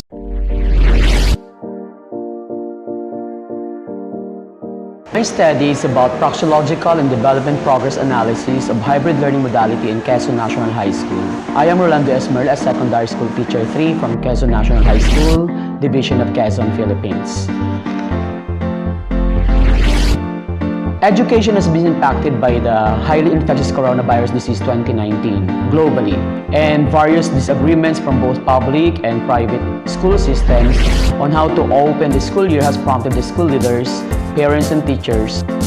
Indeed, COVID-19 has changed the face of learning modality that may affect learners' interest, parents' perspective, and the teacher's preparedness and state of mind. Number 2, how is the instructional design and approach put forward collectively based on their perceptions on the implementation of hybrid learning modality? And third, is there a significant relationship among the constructs of hybrid learning modality either directly or indirectly? Fourth, how may the constructs of the hybrid learning be described? And fifth, based on the analysis, what plan of activities may be prepared? This study used a praxeological approach which aims to acquire directly useful knowledge and information in order to take functional action in the situations.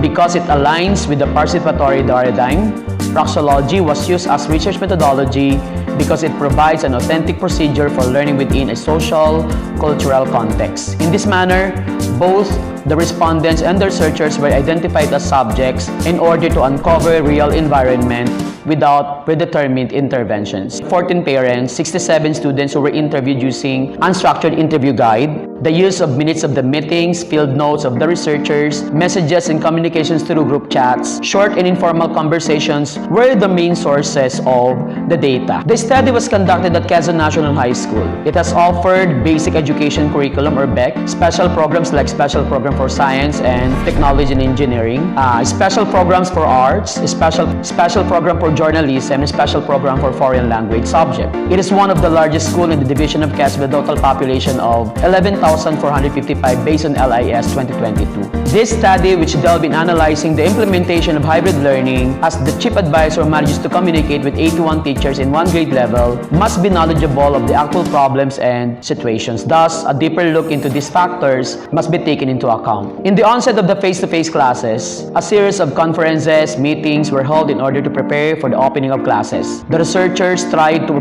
be observant on how the 2x2x2 scheme of learning modality was implemented. At first, the researchers secured the letter of research action plan and let it be signed by the school principal. The informal interviews with parents and students, the series of meetings, messages from group chats, and checklist observation were the main source of data.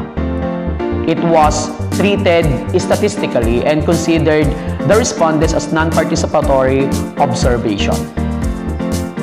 The survey were collected, tallied, and treated using software application, and it was scheduled from August 14, 2022 up to September 10, 2022. Process on how the assessment from the video calls and messages from conferences and meetings. The initial challenges are categorized into 3 domains based from chats, messages, and video calls.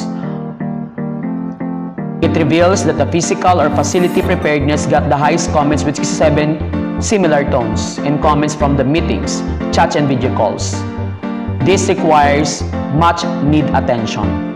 It was presented to the administration, principal, and administrators or administration officer, parent-teachers association, and immediately conducted meetings to address these gaps. On instructional design and approach put forward and documenting activities and projects in resolving problems which requires immediate actions. This table presents and exemplifies the notion that initial challenges must be addressed in order to implement policies that would answer the problem of the teacher and the students. Is there a significant relationship among constructs of hybrid learning modality either directly or indirectly? Figure 2 is known as the nested model on the perceived domain, showing correlations among domains of constructs of hybrid learning modality. This shows that the implementation of hybrid learning modality has significant relationship with analysis, and it means that the implementation of hybrid learning modality is directly related to the analysis on its implementation. Have a nice day, everyone. Let me share with you my research with the title Difficulties in Academic Writing of Arts and Design Students, Basis for the Development of a Contextualized Learning Material. I am Rona Ann Isea, a senior high school teacher 2 from Quezon National High School from the Division of Quezon. And to begin with, let us start with the rationale of the study. Enhancing students' proficiency in English, whether it is verbal or written, has always been the focus for development in the Philippine educational system, and this is evident in the new enhanced basic education curriculum, which is the K-12. According to LASATEM 2018, academic writing is one of the struggles of a senior high school students, in which they tend to have struggles in academic writing because they encounter difficulties in translating their ideas into words. It is similar with the study of Loblosova 2014 stated that research evidence shows that greater vocabulary size and depth of lexical knowledge are positively related to academic achievement, specifically in writing. It is also stated that by recognizing the learner's academic writing difficulties and needs, there will be a clear picture of the most effective and efficient learning materials to be adopted in their program. The Department of Education has immersed into a new curriculum that made writing vital in the macro skills of the students for their literacy. Due to this, it is essential to assess the difficulties in academic writing. And to determine this, research look answers to the following research questions. First, what are the difficulties encountered by the students in academic writing? Second, what are the common errors committed by the students in academic writing? For the third one, what are the factors causing the difficulties in academic writing? Lastly, what contextualized learning material can be developed from the findings of the study? And now, let's proceed with the research methodology. This study utilized the explanatory sequential research method, wherein the quantitative data was collected first and followed by the qualitative data. Quezon National High School, specifically the Senior High School Department, served as the locale of this study. And through the use of the purposive sampling, 19th grade 11 students from the Arts and Design participated in the conduct of the study. The instrument used were questionnaire survey and the output of the students for the corpus analysis.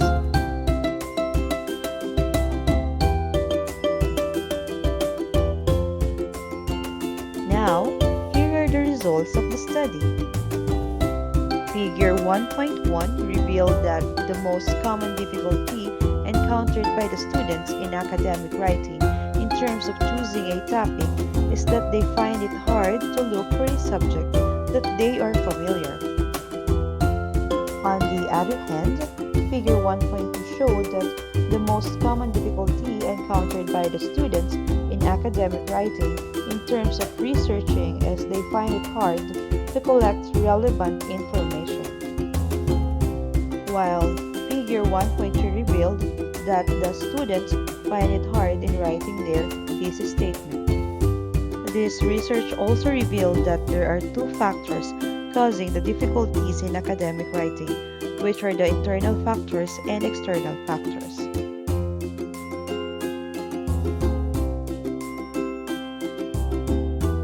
After the conduct of this research, a contextualized learning material was proposed. This material aimed to address the difficulties encountered with the arts and design students in academic writing. Overall, the following were concluded. 1. Students are having their struggles in choosing their topic for academic writing due to their unfamiliarity with different subjects. 2.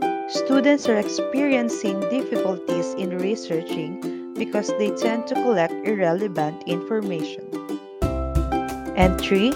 Writing a strong thesis statement is the most common difficulty encountered by the students when they start writing their draft. Students are experiencing difficulties in writing academic paper due to internal and external factors. Proper grammar and sentence structure are the common error committed by the students.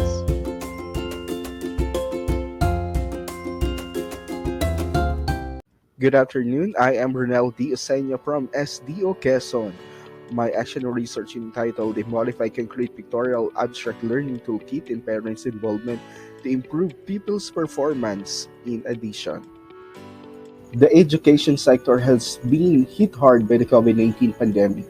According to the study of the Rosales 2020 stated that one of the problems in these challenging times is to giving excellent instruction, attending to the learner's requirements, and continuing education at home. Teachers must retake an intervention to cater for the learner's needs. Involvement of parents in their children's education is good because it improves academic performance at most in these trying times.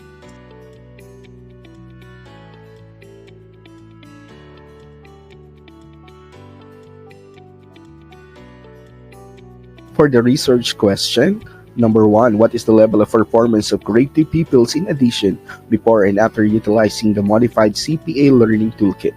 Number 2, is there a significant difference between the pretest and post-test scores after immersing the research participant in the intervention? Number 3, what is the level of parents' involvement in improving their children's mathematics performance using the modified concrete pictorial abstract learning toolkit in terms of collaboration with teachers, building motivation with children, knowledge in the subject matter, and learning assessment? While for SLP number 4, is there a significant relationship between the level of parents' involvement in student performance in addition? Number 5, what are the implications of the findings of this study for the enhancement of teaching mathematics? Methodology for the research design, the descriptive correlation was used in this study. The respondents of the studies responded were grade 2 pupils from Yugna Elementary School. The studies responded were chosen using a purposive sampling method. For the research instrument, this researcher used a survey questionnaire, pre and post assessment, modified CPA learning toolkit. It will pass through construction, validation, administration, retrieval, and scoring. And for the data gathering procedure, the researcher personally sought permission to perform the research study from the PSDS to the school head and the parents. While for the statistical treatment of data, mean, t-test, and person hour correlation and coefficient was utilized in this study. For the result and discussion, Table 1 shows the score of the grade 2 pupils in addition before and after the implementation of the modified concrete pictorial abstract learning toolkit. After the implementation, the outcome gained 42.55% from 44.80% in the pretest to 87.35% in the post-test. This suggests that employing the modified CPA learning toolkit in teaching addition is effective. Table 2 shows the t-test result and finding significant difference in the pretest and post-test scores of the respondents.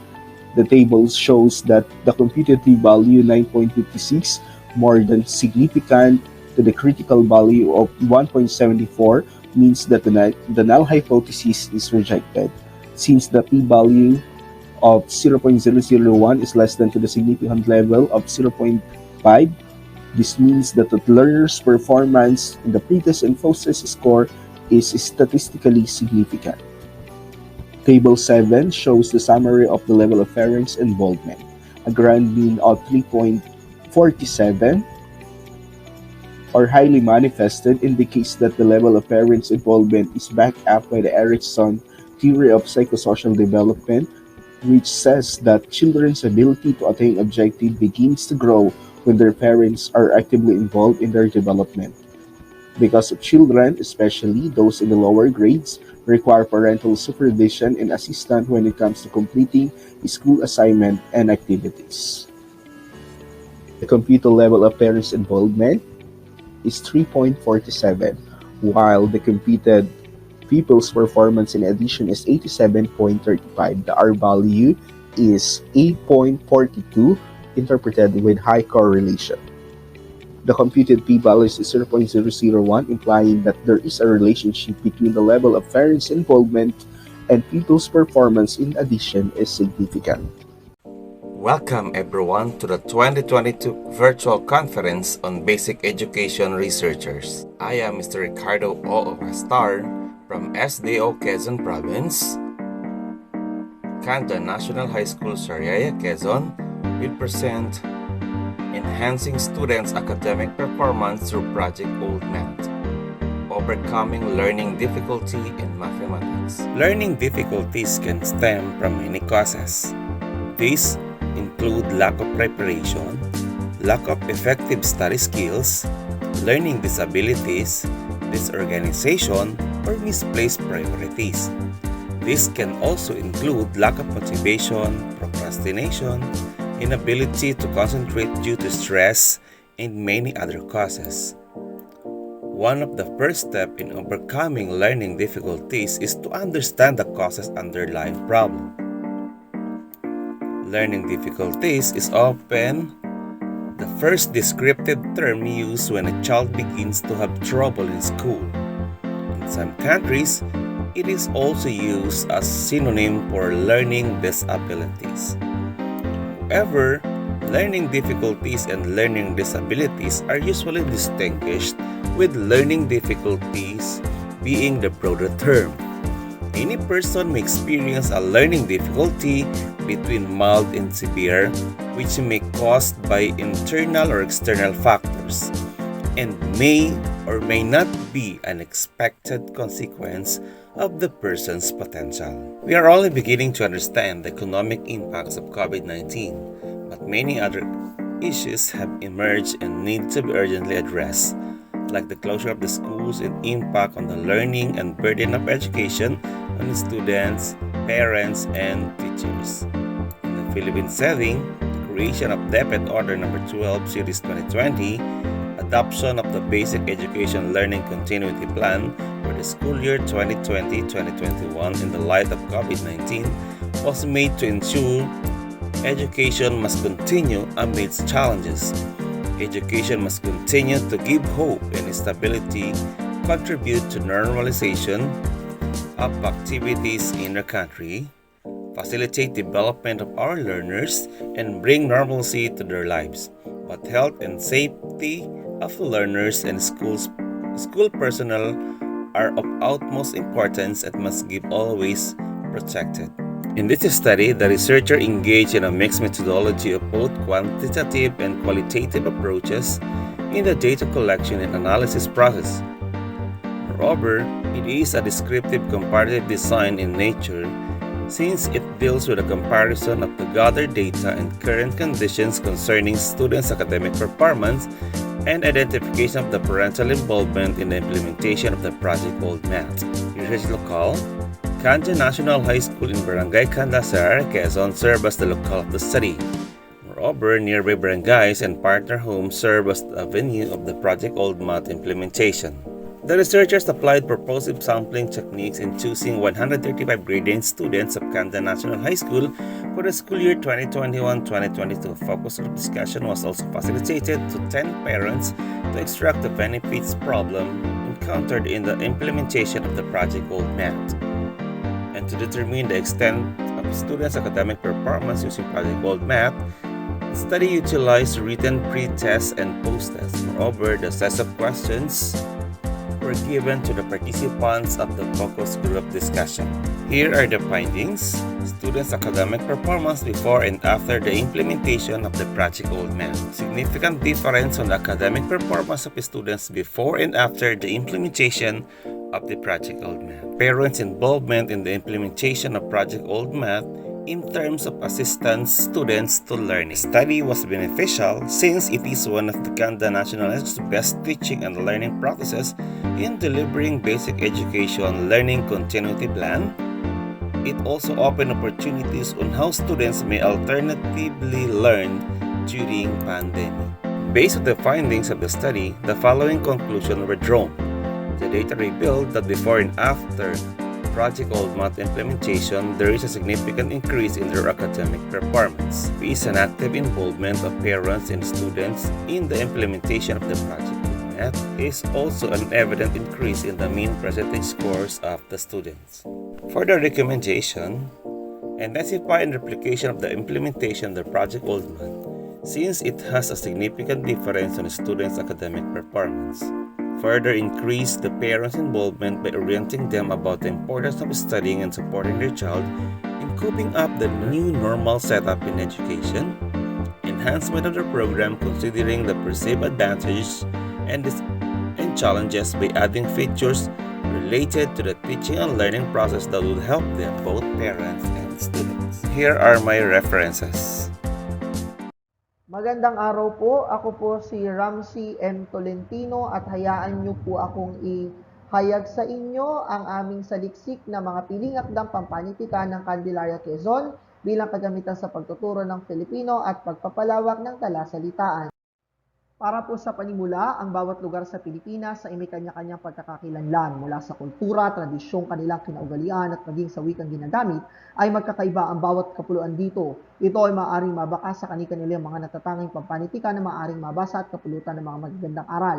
Bago magkaroon ng COVID-19, may sinasagawa ang Dr. Pan Pirocasio National High School na isang lokalisadong lakbay-aral. Ito ay may layuning maipakilala sa mga mag-aaral ng nasabing paaralan ng mga lugar na pinanggalingan ang Candelaria, Quezon. Dahil batay sa sinagawang root cause analysis, lumabas na ang mga mag-aaral ay limitado ang impormasyon kaalaman sa kanilang sariling bayan. Kaya naman, upang ituloy ang layuning huwag maging dayuhan sa sariling bayan sa panahon ng pandemya, ang mananaliksik ay humanap ng mga piling akdang papanitikan ng naturang bayan na siyang naging kagamitan sa pagtuturo upang nang sa ganoon ay patuloy na makilala ng bawat isang batang panpilo ang kanilang pinagmulang bayan. Hindi man magawa ang naunang pedagohiya, ang local field trip na ginagawa taon-taon na naturang paaralan, ito naman na naging tugon sa kasalukuyang panahon. Para sa metodolohiya ng pag-aaral, gumamit po ng experimental design. Ito po ay pre-test, post-test, kung saan ang SD, mean, Pearson R at test of difference ay ginamit para makompute ang pag-aaral. Para naman sa reliability and validity test, ito po ay dumaan sa Cronbach Alpha at iwinasto ng mga may masterado sa Filipino. Samantala, para po sa paglalahad ng interpretasyon at pagsusuri ng datos, ito po ay antas ng pagtanggap batay sa layunin. Meron pong ang pinakamataas ay indicator 6 na may mean na 4.46 at standard deviation na 0.61, habang ang pinakamababa naman po ay indicator 2 na 4.16 at SD na 0.66. Samantala, sa ikalawang talahanayan, batay sa nilalaman, ang may pinakamataas po ay indicator 8 na may mean na 4.50 at SD na 0.67 at ang pinakamababa naman pong indicator ay 9, mean ay 4.29 at SD na 0.75. Ikatlong talahan na yan, ang indicator 7 ang may pinakamataas na 4.41 at SD na 0.67 at ang pinakamababa naman po ay indicator 3 na 4.17 at may SD na 0.78. Samantala, sa talahan niyan ika-4, bago gamitin ang mga naturang akda, may 2% ang pinakamahusay at 64% ang hindi nakamit ang inaasahan. Sa ikalimang talahan na yan, batay sa koneksyon, bago gamitin pa rin, 2% ang di gaanong mahusay at 98% ang hindi gaanong nakamit ang inaasahan. Ika-anim na talahan na yan, batay sa imahinasyon, meron pong 5% ang di gaanong mahusay at 95% ang hindi nakamit ang inaasahan. Samantala, sa pagkatapos gamitin ang mga akdang pampanitikan, meron na pong 49% na pinakamahusay at 10% ang hindi nakamit ang inasahan. 39% ang pinakamahusay para sa konotasyon at 1% ang di nakamit ang inaasahan. Sa imahinasyon naman po ay 50% ang pinakamahusay at 1% ang hindi nakamit ang inaasahan. Para po sa significant difference, talahan na yan 10. Kung makikita nyo po ang t-test na ginamit ay lumabas na negative lahat at meron naman pong significant level na 0.00 kaya maituturing na may makabuluhang pagkakaiba. Pagdating naman po sa talahan niyan ika-11 sa makabuluhang kaugnayan, kung ating makikita ay lumabas po na negative lahat at may significant level na 0.05 kaya maituturing na may makabuluhang kaugnayan pa rin po ang mga piling akdang papanitikan bilang kagamitan sa pagtuturo at pagpapalawak ng talasalitaan. Para naman po ang hinuha ay hindi tanggap o rejected dahil mayroong pagkakaiba ang antas ng pagpapalawak ng talasalitaan ng mga mag-aaral bago at pagkatapos gamitin ang mga piling akdang papanitikan ng Candelaria Quezon. Ang hinuha rin na makabuluhang kaugnayan ay hindi tinanggap dahil batay sa resulta ay nagkaroon ng makabuluhang kaugnayan ng mga piling akdang papanitikan ng Candelaria Quezon sa pagpapalawak ng talasalitaan. Para sa mga mag-aaral, maaaring gamitin ang mga piling akdang papanitikan ng Candelaria Quezon upang lumawak ang kanilang talasalitaan. Sa mga guro, maaaring bumuo pa ng marami pang activity sheets o kontekstualisadong module upang mas makilala ng mga mag-aaral ang kanilang lugar na pinagmulan. Sa mga paaralan, maaaring maglusad muli ng mga lokal na lakbay-aral. Maraming salamat po.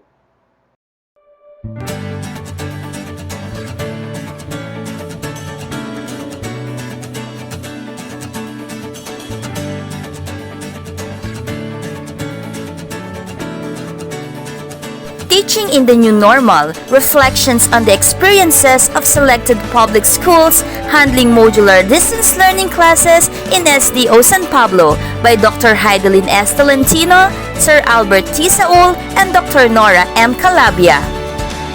The COVID-19 pandemic has changed the way of life of every individual and has created a great challenge to the educational system, not just in the Philippines but also in the whole world. In the division of San Pablo City, lots of preparation has been made with regards to implementation of modular distance learning.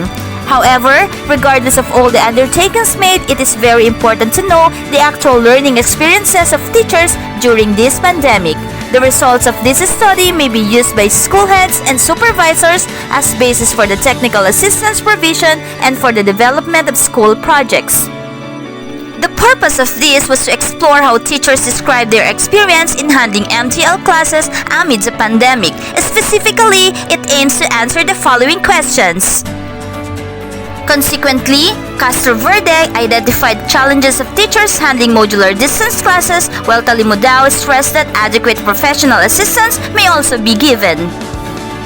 This is how the data of this action research were gathered.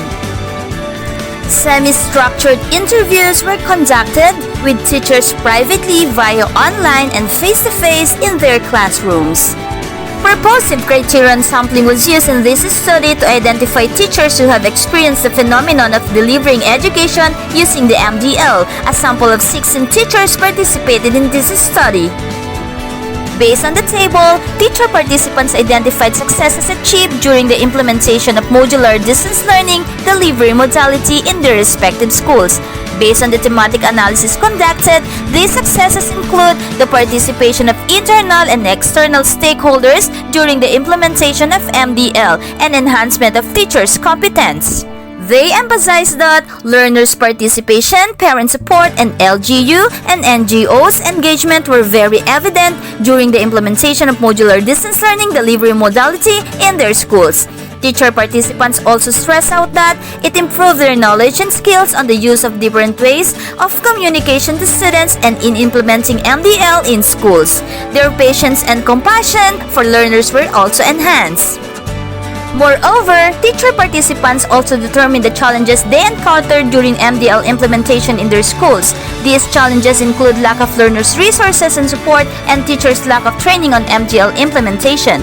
Teacher participants stated that a lot of learners do not have gadgets and load, and they also lack support and guidance from parents due to lack of competence and work. And the focus of the students was affected because they are busy in household chores and work. The participants also said that they need more trainings on appropriate use of teaching and assessment strategies for modular distance learning delivery modality. Furthermore, teacher participants expressed the technical assistance they need to implement effectively MDL in their respective schools. The TA needs include training and coaching on appropriate teaching pedagogies and assessment strategies. Conduct of sharing of best practices and continuous support of LGUs in the implementation of MDL. They also suggested that continuous provision of support to learners may be done by the schools and SDO. Provision of gadgets and internet connectivity may be done, and the DepEd may also allow the conduct of home visitation and limited face-to-face classes in schools. Based on the findings of the study, the researchers proposed this technical assistance plan which focuses on sharing of best practices, learning assessment, improving learning environment for the conduct of limited face-to-face and home visitation, conduct of training and coaching for the teachers, as well as stopping the stakeholders for the provision of gadgets and internet connectivity of identified learners. Based on the results of the study, the following recommendations are hereby offered.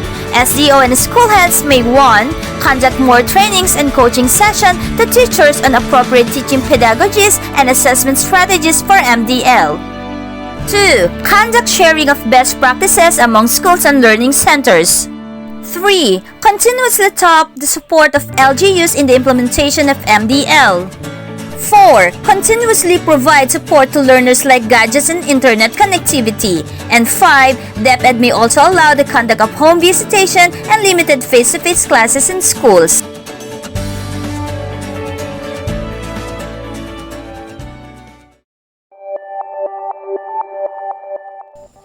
An enjoyable day to us all. We, the teacher researchers from Crescencia Drusila Lopez Senior High School from the Division of San Pablo City, will be discussing the research we have, which was entitled Tracer Study of Crescencia Drusila Lopez Senior High School Graduates for 2018 up to 2020.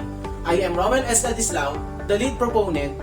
With me are my co-authors, Ma'am Eileen D. Enriquez and Sir Chris M. Labrado. This study aimed to measure the perceived efficacy of the senior high school program, track the trends among senior high school graduates of Crescencia Drusila Lopez Senior High School, batch 2018 up to 2020, in terms of curriculum exit preference, and translate the results to presentable and identifiable data. According to Canizares 2015, he stated that the Graduate Tracer Studies, or GTS, are important to higher education institutions since it enabled such institutions to accommodate changes in the society, especially the demands of the actual and potential employers, through evaluation and constant review of their curriculum. Now that we are aware with the rationale and key literature of the study, we can move on with the methodologies. This study is mixed method, mixing the quantitative methods through the use of survey questionnaires and the qualitative way of doing interviews. Questionnaires underwent validation from research experts from DepEd and Pablo City. Let us now proceed with the results. Figure 1 gives us information were national certificate holders. Data showed that 94.1% of the respondents from the first 3 batches of graduates were national certificate holders, while 5.9% were not NC holders because they were academic track graduates. Dash proved how Crescencia Drusila Lopez Senior High School is serious in equipping its students of all the knowledge and skills they must possess before being stationed to work. Their graduates, based on the data, are skilled and work ready. Figure 3 provides us detailed information about respondents' employment status. From it, we can infer that 25.5% are still on contractual status. Closing tightly are the graduates who were already permanent with 23.6%. Part-time graduates comprised of 18.9%. 17.9% graduates are still on temporary status, while 13.2% were already self-employed. Continuing with Figure 2 is a data about the respondents, whether they are employed or not. It can be seen from it that 70% of the graduates were not employed because majority of them are still studying in college, while the remaining 30% were employed. It can also be seen on the data that Crescencia Drusila Lopez Senior High School is successful with regards to the employment curriculum exit. According to Orale and Sarmiento 2016, senior high school curriculum in the Philippines, Japan, and USA shows that the senior high school curriculum is intended to prepare students to enter college or university or to work in the industry or be an entrepreneur. Of the 77% who graduated from the TVL track, 90% were able to find a job, while only 40% found jobs in industries related to their SHS track and strand of choice, with 60% of them had a job mismatch. Majority of the employed respondents, 26% are of contractual status at the time of data gathering. In fact, 24% of them are on regular employment status. It has been verified in this research study that Crescencia Drusila Lopez Senior High School, its administration and faculty has successfully sent their graduates in the 3 curriculum exits: college, work, and business. As research problems are always a pressing matter to all generations of learners, this matter cannot be disregarded. Thus, support for this kind of endeavor is greatly needed. We, the researchers, highly recommend to 1. Strengthen career guidance program and advocacy for incoming senior high school students. 2. Suggest for the review of the senior high school curriculum to identify needs for re-improvement to better prepare the students. And 3. Identify strengths and weaknesses of the senior high school program of the school through tracer studies to further enhance the program.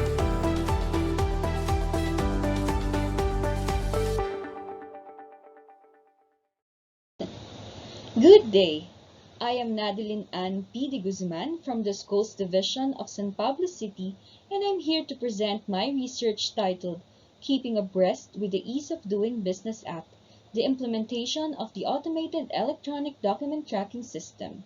This is in accordance with the Republic Act No. 11032, or the Ease of Doing Business and Efficient Government Service Delivery Act of 2018, and the Anti-Red Tape Authority's call to streamline processes in government transactions and use digital platforms amid the new normal. The SDO San Pablo City implemented the Electronic Document Tracking or EDT system last July 2020. The purpose of the study was to gauge the user's experience in utilizing the system. In specific, the researchers sought to find answers to the following questions. What is the user's experience in implementing the enhanced version of the EDT system in terms of usage, performance, and technical issues, relevance, and website interface? What practices that went well and should be repeated? And third, what practices did not go well and should not be repeated? A purposive sampling technique was employed. Among the respondents of this study solely intended for the EDT users per unit, the questionnaire was distributed using Google Forms. The total number of respondents of this research is 31. The researcher used both quantitative and qualitative approach for this study. The questionnaire consisted of 7 parts. In parts 2 to 4, the question of utilization in various aspects have been rated using a 5-point Likert type scale, while in parts 5 to 7, the questions are in open-ended form. A 5-point scale with 5 being regarded outstanding and 1 being poor was used to evaluate the system in terms of usage, relevancy, and online interface. The system's overall average is 3.965 or very satisfactory. The respondents gave the system the highest rating in terms of its relevance of having a tracking system to their line of work including the necessity of conducting implementation reviews and provision of technical assistance with a score of 4.338 are very satisfactory. The website interface comes in second with a score of 4.073, which is very satisfactory. It refers to the appearance of and organization, usability and usefulness, accuracy and completeness of contents. While usage, which pertains to time allotment in updating the received forwarded communications, consistency in checking their account and encountering technical issues, comes in last with a score of 3.484, which is satisfactory. Considering the outcome, the administrator should work to increase EDT system usage to achieve the very satisfactory or even better an outstanding rating. The timely update of the status of their received documents emerges as a recurrent topic in their responses. It is discovered that the precision of the time lag that the system automatically generates and keeps in sync is a significant and essential component of the system. This entails transparency and accountability to the users to respond to the document requests and process it according to the ARTA-defined duration. Further, in order to improve organizational effectiveness, it is also taken into consideration how important cooperation is among various units.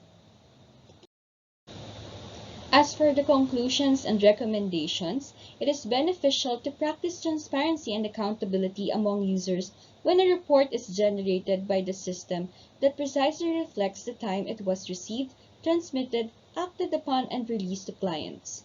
It is also recommended to add an alert or notification to the concerned user or units to update the forwarded documents. The administrator should be aware if there are technical glitch on responsive buttons to avoid work interruptions. As for the relevance, the average time duration should be evaluated. And in terms of website interface, the content should be organized for easier use. And that concludes my presentation, and here are the list of references that I use for this research. If everyone is moving forward together, then success takes care of itself by Henry Ford. Good day, everyone. I am Eloisa I. Sarmiento, head teacher from San Pedro Elementary School, SDO San Pablo City.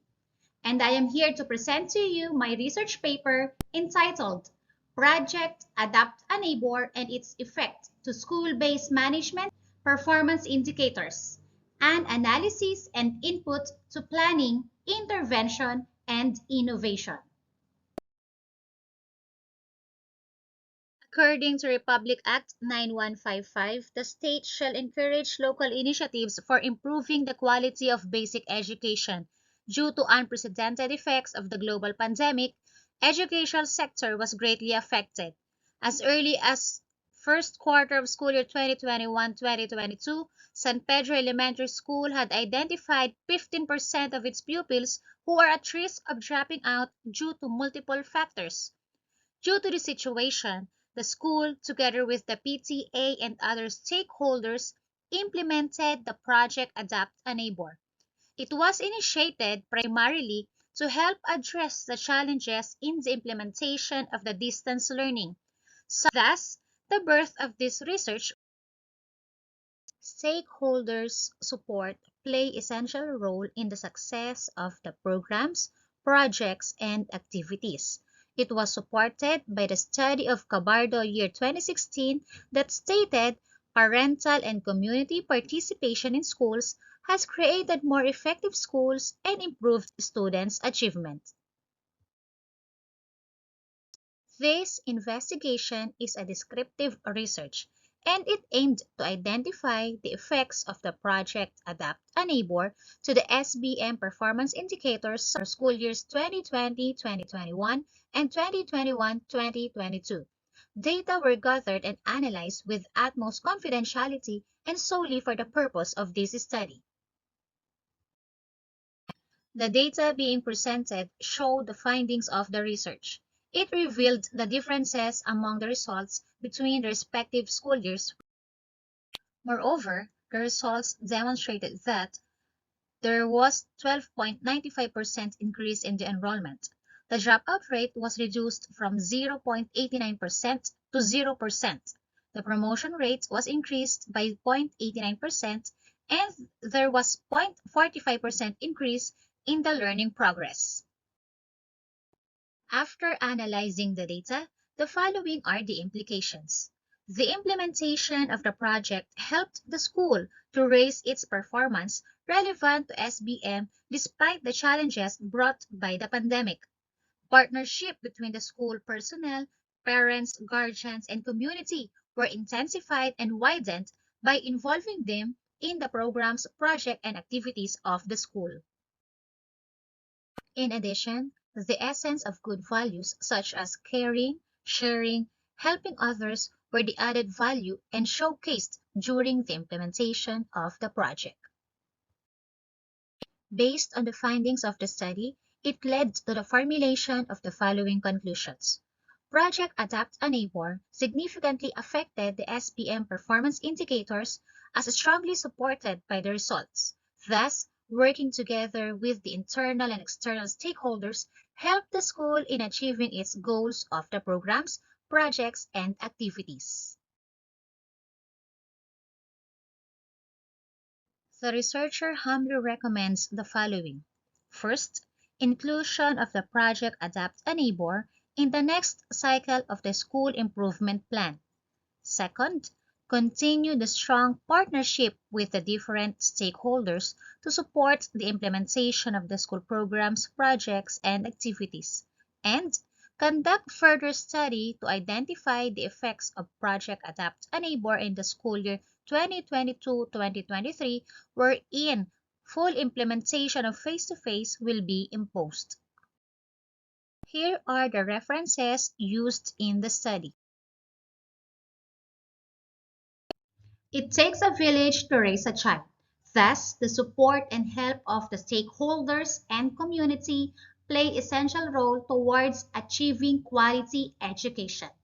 Again, I am Eloisa I. Sarmiento. Thank you for listening. Student leadership provides students with experiences of leadership opportunities during their schooling. This gives them the opportunity to learn the art of building relationships within teams, defining identities, and achieving tasks effectively. It also provides an opportunity for them to learn to identify and display effective communication and interpersonal skills. Today, I am honored to present to you our research entitled 2021 Student Government Elections Challenges Encountered and Adaptive Strategies. To start with, this pandemic has brought many changes in all aspects of our lives. This made all our operations shifted from physical or face-to-face interactions to virtual platforms. Education sector, for one, has faced its challenges too. Preparation for the opening of classes became vigorous because a lot of factors must be taken into considerations. It's a 360-degree turn, and one of the major operations of the schools which has been greatly affected by the pandemic is the student leadership under the supervision of the Youth Formation Division. In the Philippines, we have the Supreme Student Government for secondary and the Supreme Pupil Government for elementary. The first year when COVID-19 has hit the ground became a very challenging year for the student leaders to continue with implementing their programs, projects, and activities. Most of the students found it difficult to continue because everyone is limited to moving in the virtual world. Philippines, through DepEd and its Youth Formation Division, was able to come up with its interim guidelines on student government elections for school year 2021 under the new normal. For our key literature, we have IATF, or the Interagency Task Force on Emerging Infectious Diseases, which includes the guidelines needed for the implementation of different activities. We also have the DepEd Order 12 Series 2020, which is the adoption of the Basic Education Learning Continuity Plan, and of course, the interim guidelines on student government elections for school year 2021-2022 under the new normal. This research used a descriptive method as its research design. The study is being conducted to public schools of the Department of Education, Schools Division of San Pablo City. Survey questionnaire through a monitoring tool is being used to gather the data, and the research instrument was being devised with the researchers and used Google Sheet for it.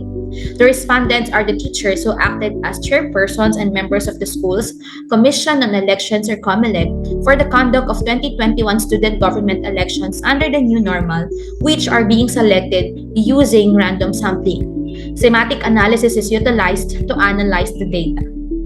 Our findings include we have three modalities: the appointment, digital, and manual. Survey revealed that technological challenges are the major challenges faced by the schools. Major reason is the limited internet connectivity of the learners. Following to that are the different adaptive strategies, and survey revealed the following. For appointment, pedagogical strategies of talked, which included that the conduct of appointment is the most convenient method in the new normal. For both digital and manual, still technological strategies. Survey results identify the challenges encountered and adaptive strategies in the conduct of student government elections under the new normal. This study implies practices that can be adapted to improve the conduct of student government elections under the new normal in case the implementation of the interim guidelines is extended. This study also revealed the challenges encountered and adaptive strategies in the conduct of student government elections under the new normal. And challenges encountered are the limited access of the learners and the unstable internet connection. Furthermore, the researchers highly recommends to have the interim guidelines to be localized and fit the situation of the division. It is also effective to give ample time in capacitating the electoral body and everyone who will be involved in the election procedure. We need our young leaders, for they will be our future leaders, and schools are the places where they can learn and experience things to become good ones. Thank you for listening, and God bless us all.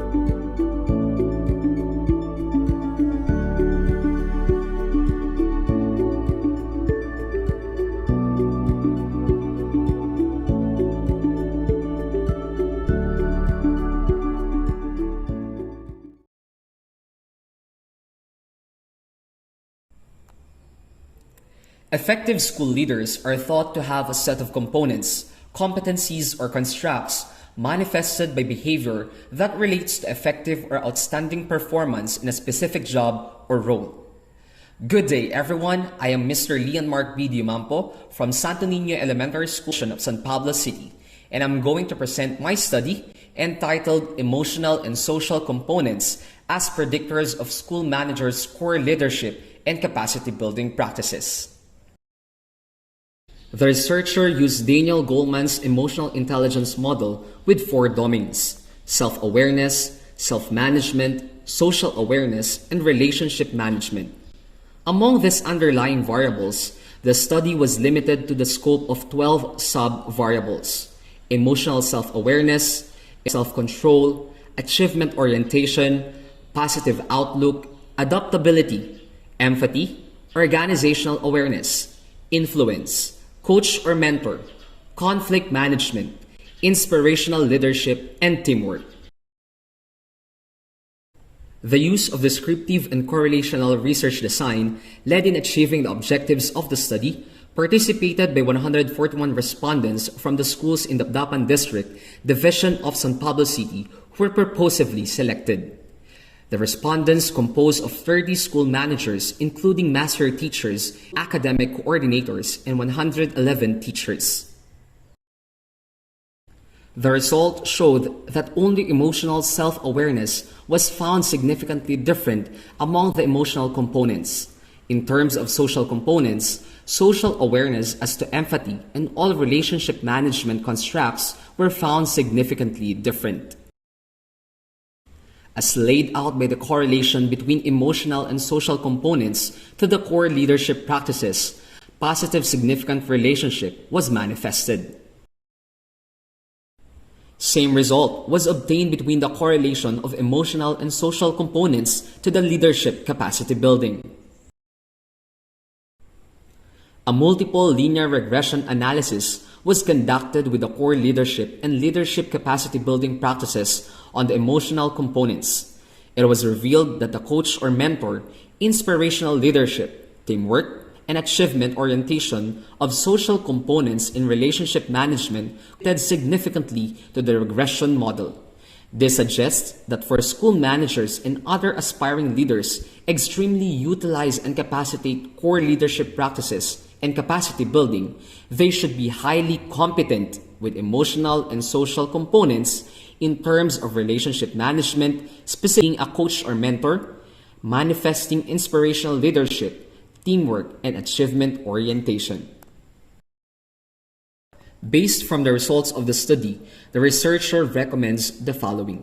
The school managers and others who are working in the field of education may realize the importance of having desirable emotional and social components that may greatly affect the way they behave, lead, and perform in a particular organization.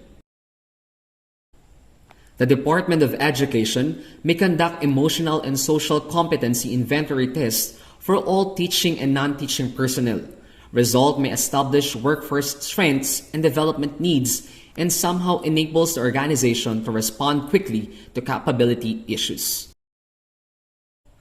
The result of the study may guide school managers and other aspiring leaders that for them to extremely practice core leadership practices, they should be highly competent with emotional and social components with regards to self-awareness, self-management, social awareness, and relationship management, specifically being a coach or mentor, manifesting inspirational leadership, and teamwork as revealed by the multiple linear regression.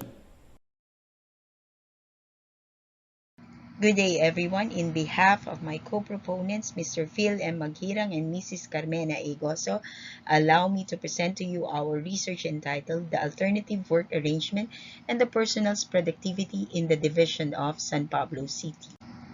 CHI in 2020 cited that in the educational institutions, school leaders and personnel have managed a Herculean task to serve the students as well as the teachers during pandemic. In response to this, DepEd Order No. 11 Series 2020 and Division Memorandum No. 120 Series 2020 were issued.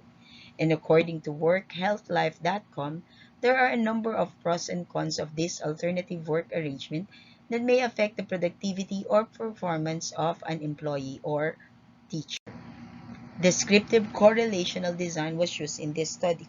Respondents were 103 permanent and job order office personnel from the Schools Division of San Pablo City for the school year 2020-2021.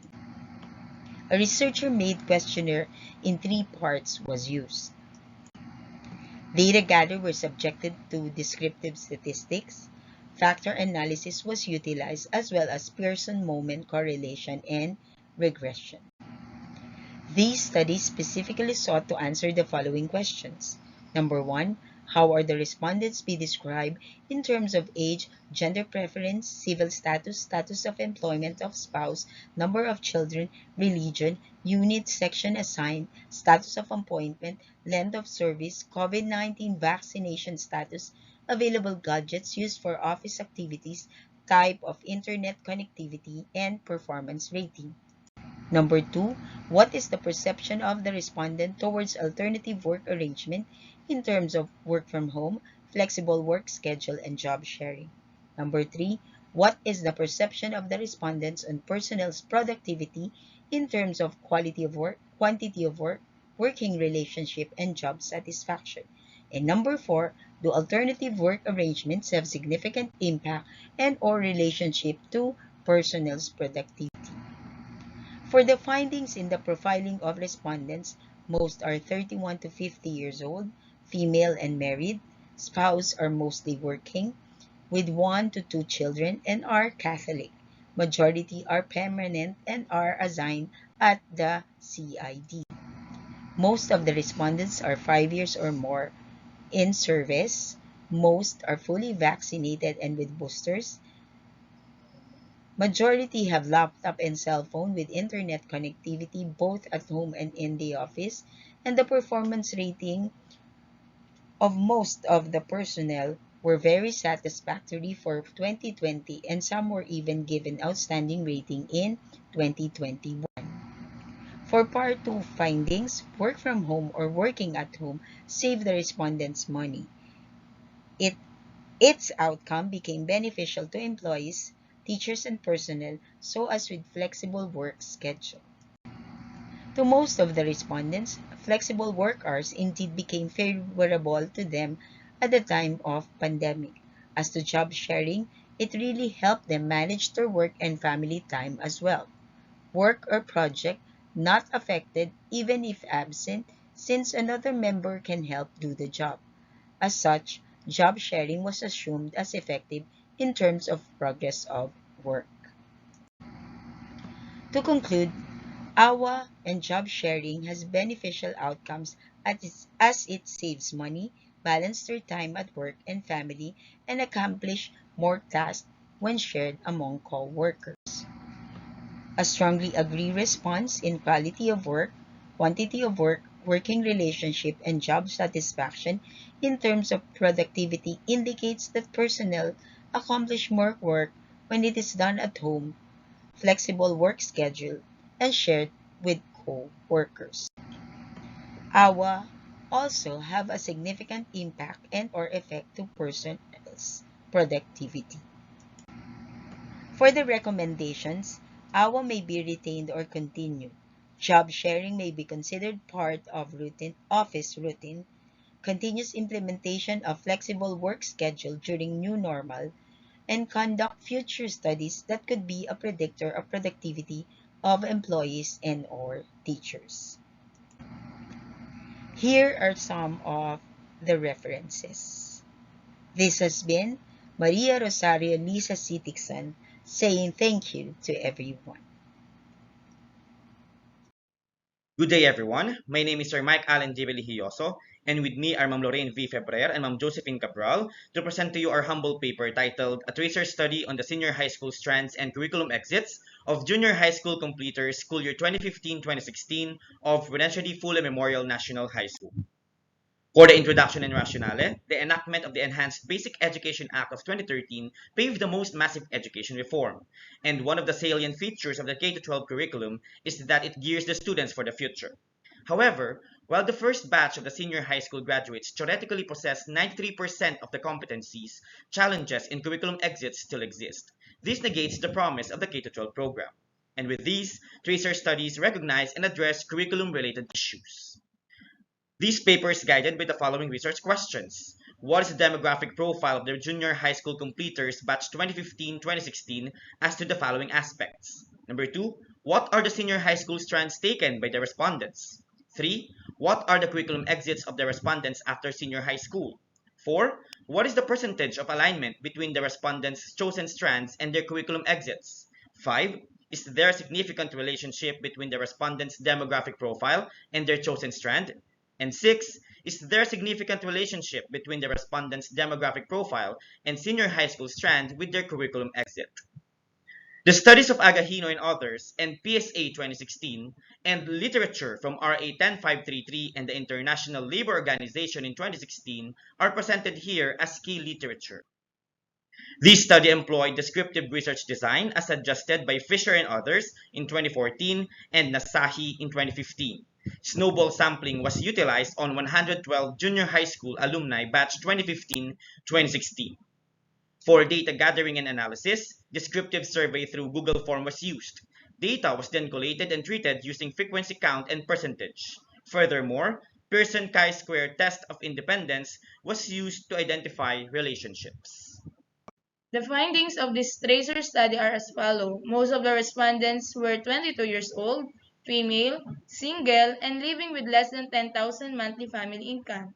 In furtherance, TVL was chosen by most of the completers.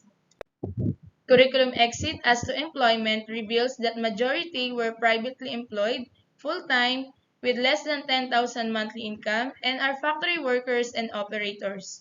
For entrepreneurship, mostly engaged in microbusiness with sole ownership and earns monthly income between 20,000 and 40,000. As to higher education, most of the respondents took business administration and hospitality management. The reasons of 5 layabouts include financial problems, pregnancy, and lack of interest. None of them engaged in middle-level skills development. Furthermore, the alignment of senior high school strands to the curriculum exits as to employment, entrepreneurship, and higher education were 80%, 60%, and 65% respectively. Moreover, there is a significant relationship between the respondents' age, sex, and monthly family income to their chosen strands. Finally, there is a significant relationship between their age and strand and curriculum exit. However, there is no significant relationship between their age and monthly family income and curriculum exit. The following conclusions were drawn from this study. Technology and Vocational Livelihood, or TVL, was the top choice among the respondents. The study also revealed that while most of the respondents live in families earning less than 10,000 as monthly family income, majority of them graduated from private institutions. This means that the respondents maximized and benefited from the government subsidy and educational voucher system program. Moreover, geography and proximity play a crucial role in their choice of strand and school for senior high school.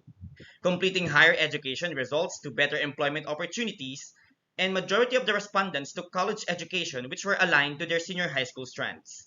Furthermore, significant percentages of alignment were found among respondents who sought employment and entrepreneurship with their senior high school strands. Furthermore, the study revealed that the respondents' age, sex, and MFI are not predictors in choosing their senior high school strands. Also, their age and their MFI are not predictors of their curriculum exits. However, a significant relationship was found in sex and chosen strands of the respondents with their curriculum exit. Lastly, the following are the recommendations of the researchers. On behalf of the researchers, thank you very much. Good morning. It is an honor to present to you the research entitled Placement Mapping and Barriers Encountered by Junior High School Learners in the Alternative Learning System, Basis for the Development of Exit Plan. ALS is a program of the Department of Education, parallel to formal education, intended to provide alternative education to learners who are incapable of pursuing higher education in formal school. It is a non-formal modular education for dropout elementary and secondary, out-of-school youth, working and senior citizen needing basic education. It was during school year 2019-2020 that the ALS K-12 curriculum was implemented. It comprises of 6 learning strands. Relative to the implementation of ALS K-12, DepEd San Pablo City come up with some initiatives to strengthen the delivery of instruction despite of increasing number of COVID-19. However, despite of this and support from different agencies, still barriers are existing such as unavailability of K-12 modules, absence of NC2 facilitator, and inconsistent livelihood training. Sure. Quadra and Gonzaga et al. Explain that every academic institution goals is to produce competent and highly qualified graduates that can eventually competitive in a local and global arena. Arpileda, 2018, lack of supports from the local officials in the implementation of alternative learning system, particularly in improving physical facilities. Apao et al. 2014, the government needs to provide physical and financial resources for sustainability of ALS program. Participants to this are 500 ALS completers.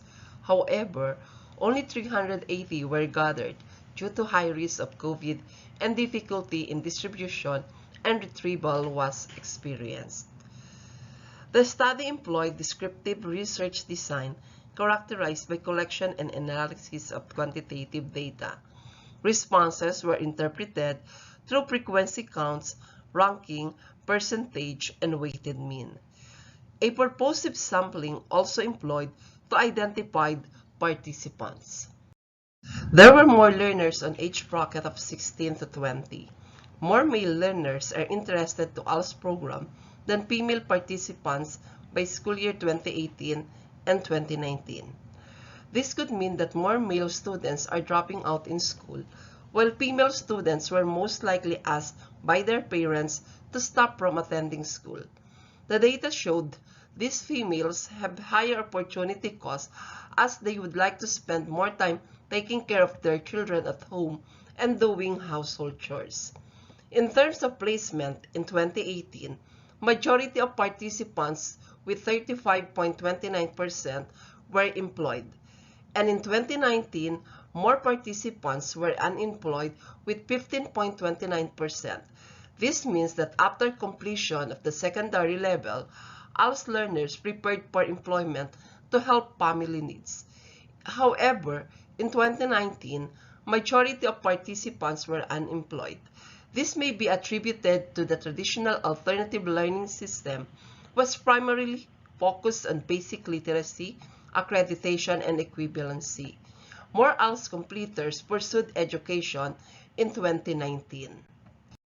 After revealing and analyzing the findings, it was found out that there is a need to develop exit plan for ALS completers that focused on ALS livelihood program, linkages and partnership, and guidance career program. These three key areas will help ALS completers to whatever path they will proceed after the program, whether continue study or engage themselves in employment.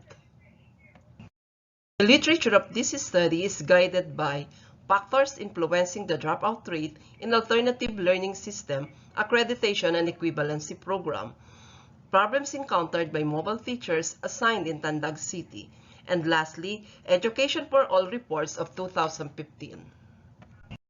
In DepEd San Pablo, we reach, we serve, and we care. Dahil sa ALS, may bagong umaga, dala ay pag-asa.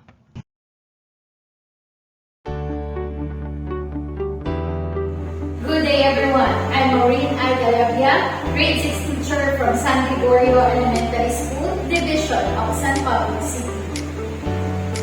Amidst pandemic, the Department of Education in the country have made vast efforts to continue the school year adapting to the new normal setup, known as the modular distance learning and blended learning approach for summer.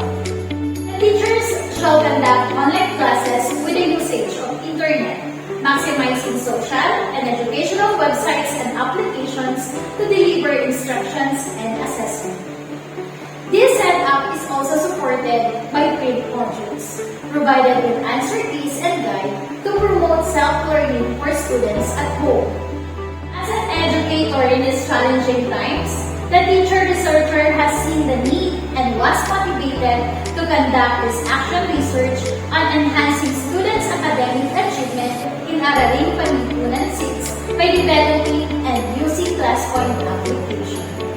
This action research utilized the experimental design since its main purpose was to determine the effectiveness of utilizing developed ClassPoint application as a supplementary learning tool and its possible effect to the academic achievement in Araling Panlipunan of the grade 6 students of San Gregorio Elementary School in San Francisco District. First, a pre-test was conducted and scores were collected and used to determine students' understanding of the concept. Next, the students were given one-time access to the developed ClassPoint application, where animated text discussions are made available to promote a more engaging learning experience for the learners. The students were expected to use the web application only once this time. However, time limit in understanding the concepts and answering the questions were indicated. The mean percentage score or MPS of the pre-test and post-test were then collected, tallied, compared, and tested, whether their difference is significant or not. Initiating an innovation through utilizing and maximizing available technology for improving educational outcomes has always been a challenging step for the researchers. Yet, it was expected to bring an educational process into a realization of the 21st century demands in teaching and learning. Based on the results of the study, the researcher arrived at the following conclusions. All students respondents, regardless of gender, improved their raw scores in the post-test after using the developed class point application discussion on Aralin Panlipunan 6. Thus, it is effective. From poor academic achievement in Aralin Panlipunan 6, observed from the students under blended distance learning modality, huge improvement on the academic achievement of the students was observed after using the developed class point application discussion. See evidently on the improved mean percentage score or MPS, thus it is effective. Recorded standard deviation of grade from the post-test assessment was 2.41. This data suggests that the improvement of academic achievement in Aralin Panlipunan 6 is not only true to one student, but to all 20 students who participated in the study.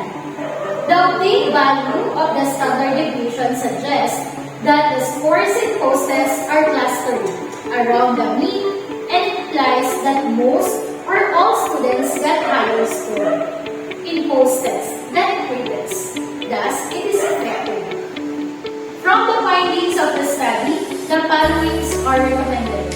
First, utilizing class point application discussion as a supplementary self-learning tool for students should be considered or implemented to a larger number of schools, especially when using blended learning modalities.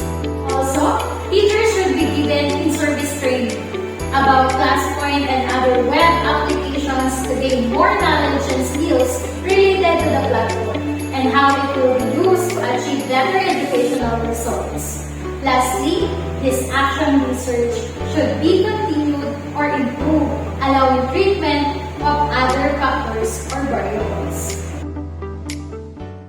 Good day, everyone. It is with great pleasure to present to you this basic research entitled Senior High School STEM Students' Motivation, Interest, and Career Direction Amid New Normal Education, a Narrative Inquiry Approach. I am Franz Kevin Di Manalo from San Pablo City Science Integrated High School, Division of San Pablo City. STEM is regarded as a powerful driver to develop scientific literacy. As one of the strands in the senior high school program, learners are immersed in an extensive STEM-focused curriculum, enabling learners to foster a culture of efficiency, productivity, and innovation. The demands for STEM graduates are too high, so they are expected to take careers to become STEM professionals who can help to solve pressing problems brought about by the VUCA world. However, STEM education has been affected by the crucial effects of COVID-19 pandemic, some of which include learning gaps, mental health issues, pursuing college, access to technology tools, lack of physical interaction and laboratory exposure, and growth to become STEM professionals. Several studies have explored STEM education. However, a gap has been identified as there are only few to no studies conducted in the Philippine setting which encapsulates the student stories and narratives to give us primary data for investigation and appropriate action. This has pursued the researcher to undertake this study. First, to determine how the new normal education affected motivation, interest, and career direction. Second, to ascertain their devised and employed adoptive strategies. And third, to create a plan of action. This study was driven by the conceptual framework, particularly with the use of guiding theories of self-determination, goal orientation, and individual interest, in which the three constructs are embedded. This study employed narrative inquiry research as the design, using students' experiences as approach in research to promote critical reflection. There were 12 students who were selected through purposive sampling. A semi-structured interview guide which underwent expert judgment was used. The interview protocol by Seidman in 1998 was used, in which 3 serial in-depth interviews were conducted.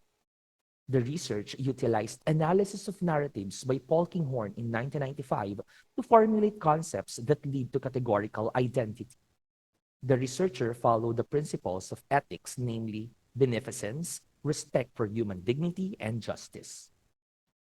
Emerging themes derived in motivation include first, the abrupt change leads to discouragement, in which the present situation elicited positive mindset since major adjustments and coping were needed. However, the second theme states that the passion and goals keep their eagerness. These help them to still enrich their STEM learning experience. For the interest, the first theme states that their constant commitment in STEM heightens interest. Students tend to develop enjoyment, motivation, and good habits. However, the second theme states that despite the growing interest, there was less enthusiasm due to uncertainties, exacerbated by anxiety, isolation, and emotional breakdown. For career direction, students were still certain in their STEM career path. Their dreams and goals serves as the foundation to strengthen their decision-making and output. Consequently, some students redefined theirs. This was highly influenced by the present context in which learners develop new experiences, skills, and beliefs. Four constructs were identified in adoptive strategies, which include developing STEM identity, fostering STEM competence and habits, reorganization and prioritization of tasks, and peer collaboration and engagement. A plan of action is created and proposed to sustain motivation, interest, and career direction. This program includes activities such as STEMustahan, a guidance counseling program for STEM learners, Future Unlocked, career direction guidance sessions, Reach and Help, establishing support system, Let's Get STEMified, STEM Month celebration. Based on the results of the study, the following conclusions were drawn. The new normal has impacted senior high school STEM students' motivation, interest, and career direction. Senior high school STEM students devise strategies to adapt to the new normal. A plan of action is created and proposed to develop STEM learning experience. The following recommendations were hereby suggested. Schools may provide more opportunities for STEM students' growth and development. Learners may enhance their STEM goals and enrich their competencies. Family, peers, and teachers may provide a support system to cater learners' need. And future researchers may conduct parallel studies. This ends my presentation. Thank you and God bless. Great day, everyone! We are the teachers from Guadalupe Elementary School, Division of San Pablo City. Today, we are going to present our study entitled School's Readiness During to the Better Normal of Classes from the lens of the teachers of Guadalupe Elementary School. Introduction. Due to the coronavirus disease 2019 or COVID-19 pandemic, education is one of the most affected elements of human existence. Since the pandemic's emergence and threat, several governments throughout the world have opted to temporarily suspend schools, affecting millions of learners. As a result of the epidemic, learners, mainly youngsters, have been experiencing a learning crisis. Every school has the responsibility to come up with strategies to reopen schools in a safe manner. These are the reasons that prompted the researchers to conduct the study. School readiness is an important but challenging issue. Conduct of pilot implementation of limited face-to-face have been approved by the President to better serve the stakeholders when limited face-to-face classes is implemented. The main objectives of the study was to gather teachers' insight on the school's readiness during to the better normal of classes. Specifically, the study sought answer to the following questions. 1. Based on the learner's information system, how many learners were enrolled in each grade level and section for school year 2021-2022? 2. How ready was the school based on the guidelines on the required health standards in basic education offices and schools? 3. What other preparations should be made to make the school ready for the better normal of classes? Methods: focus group discussion, total population sampling, and participants. To collect the data, the research proponent, as the school LIS coordinator, accessed the learner's information system to gather the data of the number of learners enrolled in each grade level and section for the school year 2021-2022. Predetermined indicators were used during the focus group discussion to gather the teacher's insight on the school's readiness during to the better normal of classes. Discussion. Problem 1. Number of learners enrolled in each grade level based on learner's information system. Table 1 shows the number of learners enrolled in each grade level and section in the year 2021-2022. It indicates that the number of learners is less and it is easy to manage when limited face-to-face is implemented. Problem 2. Readiness of the school based on the guidelines on the required health standards in basic education offices and schools. For indicator 1, physical distancing, at least 1 meter apart is always practiced for those reporting on-site. All the participants agreed 5. Outstanding compliance. But when it comes to physical distancing in classroom, when limited face-to-face implemented, all agreed to the rating of 3, average compliance. For indicator 2, there is the availability of hand soaps, hand sanitizers, alcohol-based solutions, other disinfectants in restrooms, classrooms, offices, and entrances, and hands are frequently cleaned by using them. The teachers rate the school readiness as 5, outstanding compliance. For indicator 3, proper use of face masks is always observed. Everyone acknowledged and agreed that the school is 5, outstanding compliance for this indicator. For indicator 4, all school facilities being used are properly ventilated to prevent the spread of the virus. They rate it 3, average compliance. For indicator 5, availability of barrier in teacher's table and in each learner's desk and table, the teachers admitted that for this indicator, the school is 2, unsatisfactory compliance. Problem 3. Other preparations should be made to make the school ready for the better normal of classes. 1. Class with large number of learners should be divided and make a schedule of their attendance. 2. Proper ventilation of all classrooms. 3. Installing of barriers to the teacher's table and learner's desk and table.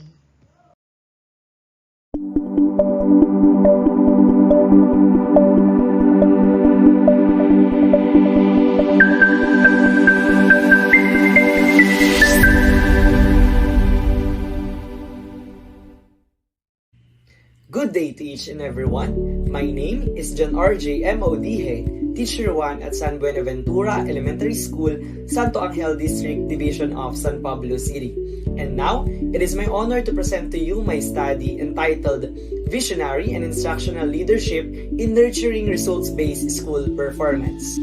Providing quality education to the learners is the main goal of any school, whether they belong to a private or public institution. As this goal to be achieved, a school should have a good performance in different aspects.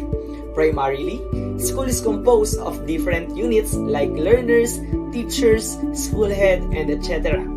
Each unit plays a vital role in achieving the said success.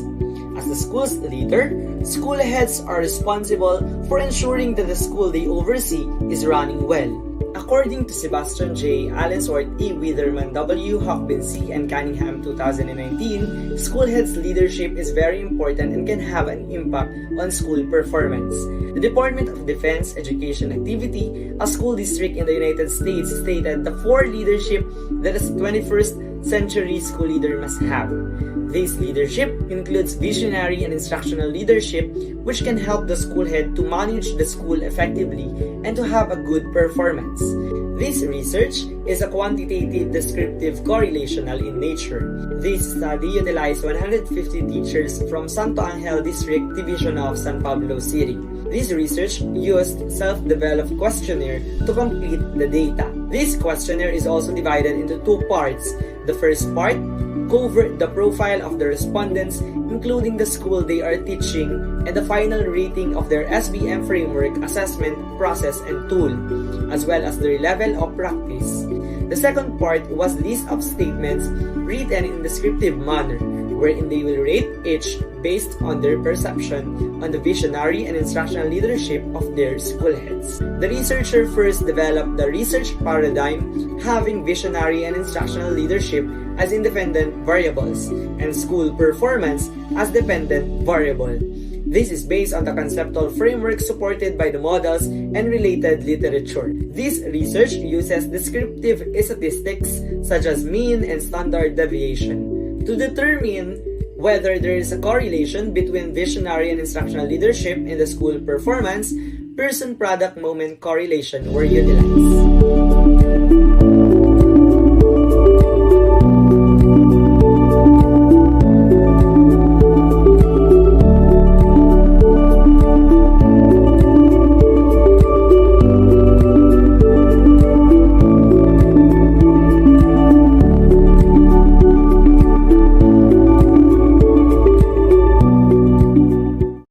Based on the findings of the study, the following were hereby concluded. First, the hypothesis which states that there is no significant relationship between visionary leadership and school performance was not sustained. Second, the hypothesis which states that there is no significant relationship between instructional leadership and school performance was rejected. In the light of the findings and conclusions of the study, the following recommendations were set forth. First, for the administrations, they may consider conducting relevant training and seminars that will make the school heads and teachers cope up with the new strategies and methodologies specifically about leadership that is relevant and needed nowadays. They may also assess the leadership skills of the school managers if it's effective or not. Then possible solutions may be planned and implemented. For the school heads, they may be able to assess their leadership styles and skills that can affect the performance of the school they are managing with. They may be able to come up with the most applicable leadership during this time that will enhance the performance of their teachers to achieve the goal of the schools, which is to deliver quality education to the learners. For the teachers, they may be able to adapt with the new leadership applied by their school heads, which found to be effective during this time, to work hand in hand and achieve the mission, vision, and objective of the school. For the future researchers, they may be able to find out new leadership that affects the school performance in their generation that will help each school to become a good performing. That would be all. Here are my references. Thank you once again for listening in my research presentation.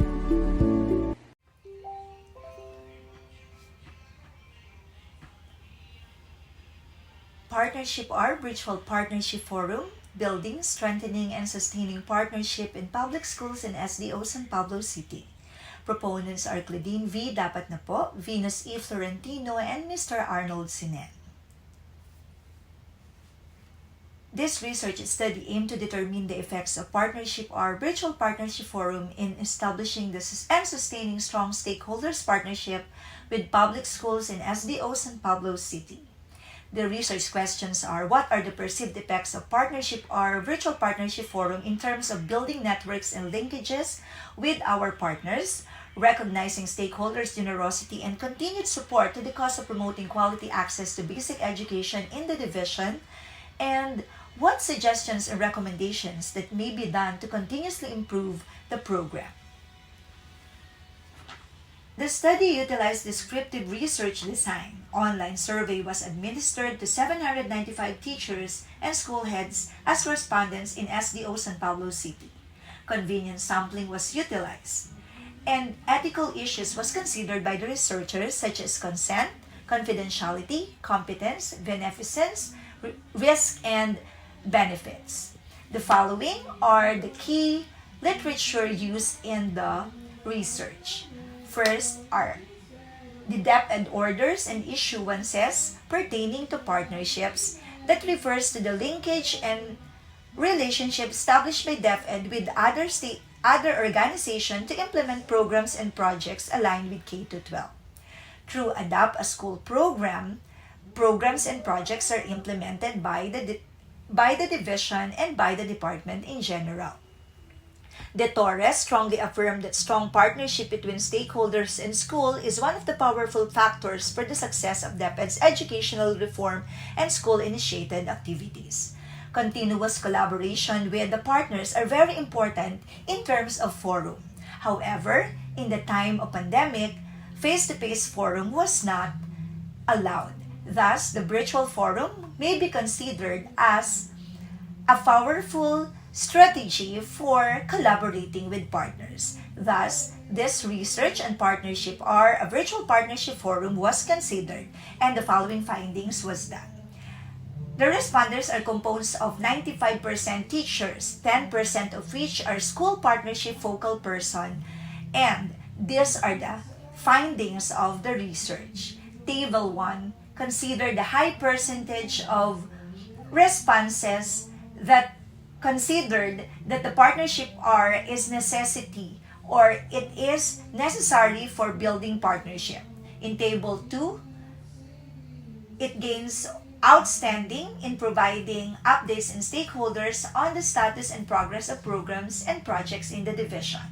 Table 3 shows the outstanding effect in providing feedback and generating continuous support.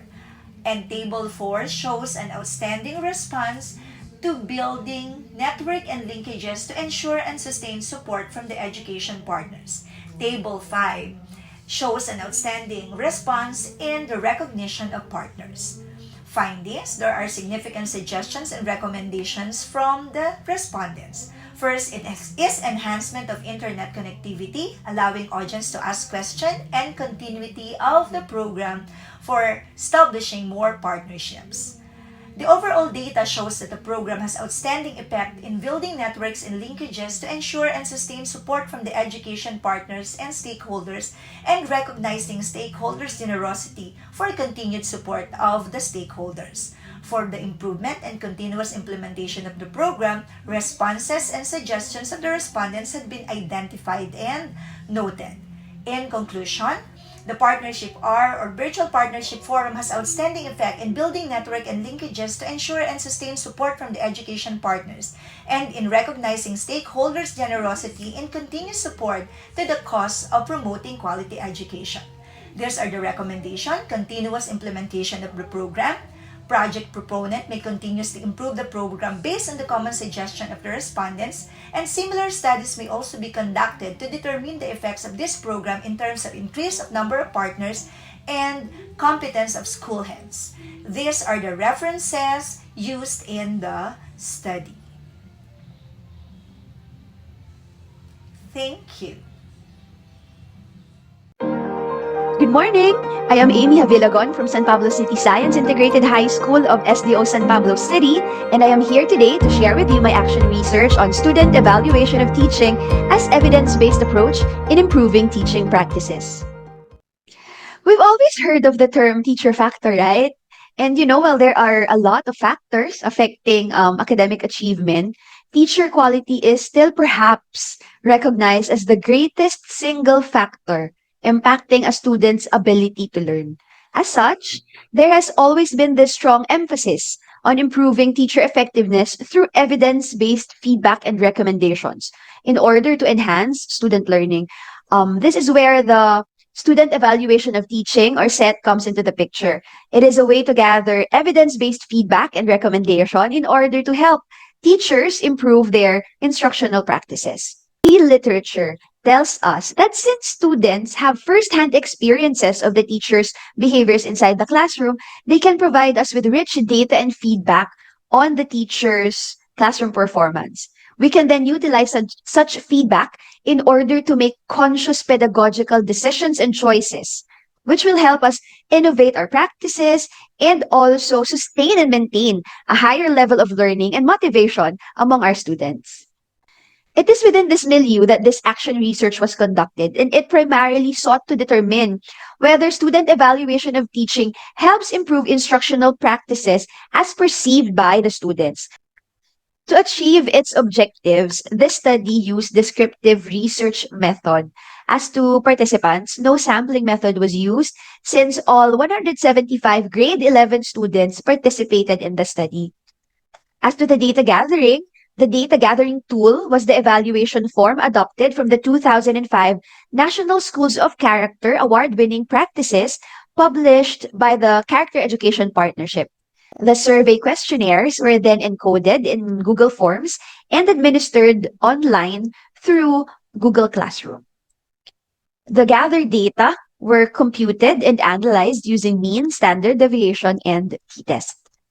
Now let's look at the results. So as you can see, I generally received high ratings in the student evaluation of teaching for the first quarter of school year 2021-2022. However, we can also see that I needed to improve in the following areas of explicit curriculum. Returning homework in a timely manner, managing time well, and giving good feedback on homework and projects so students can improve.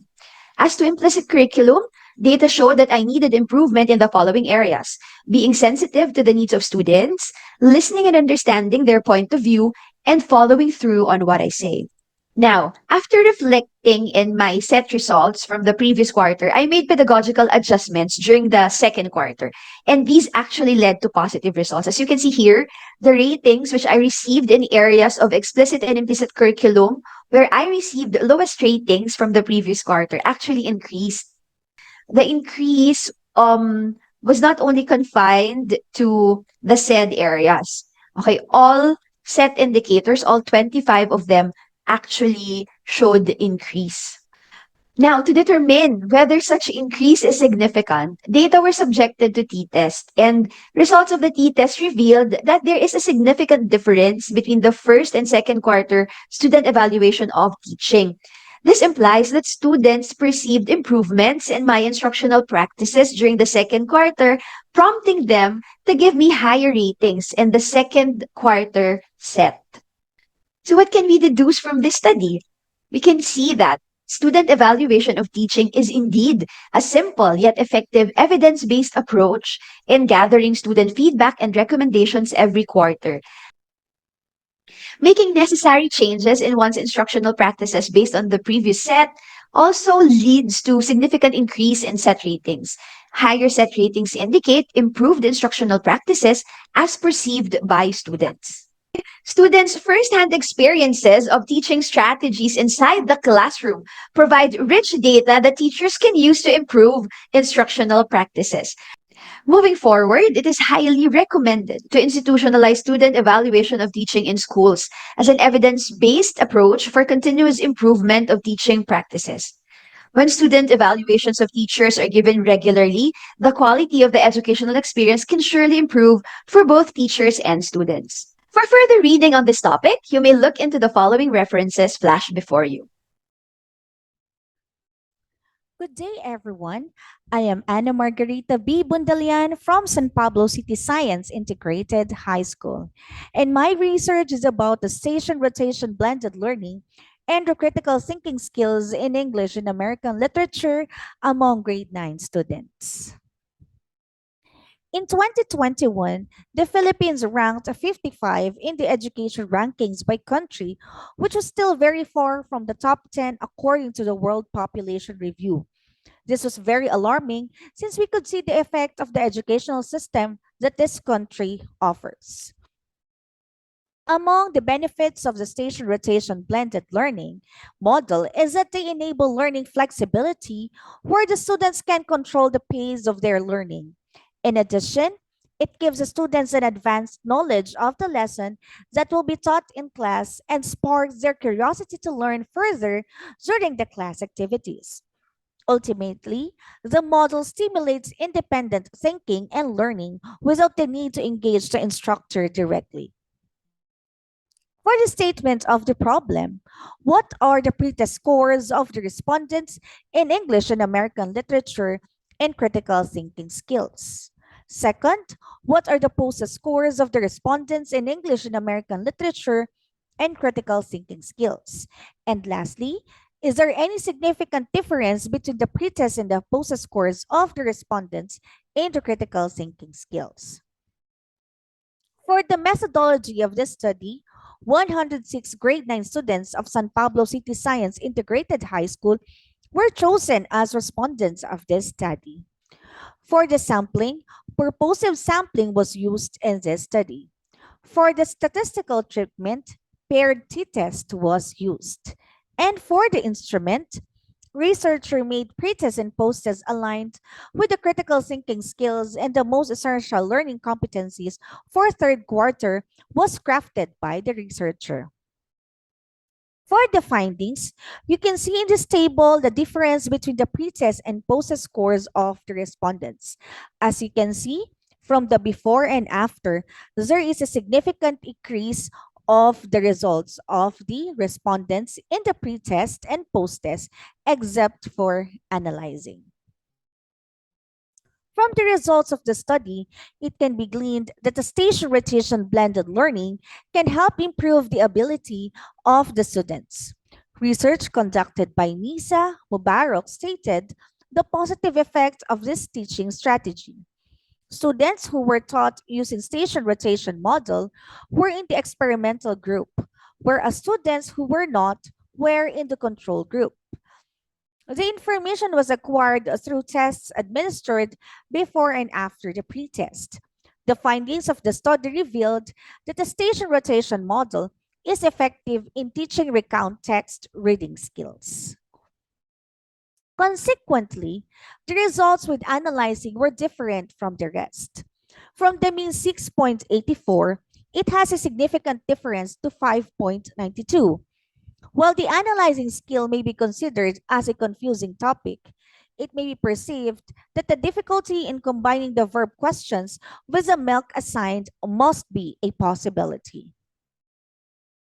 In light with the findings, the following conclusions are drawn.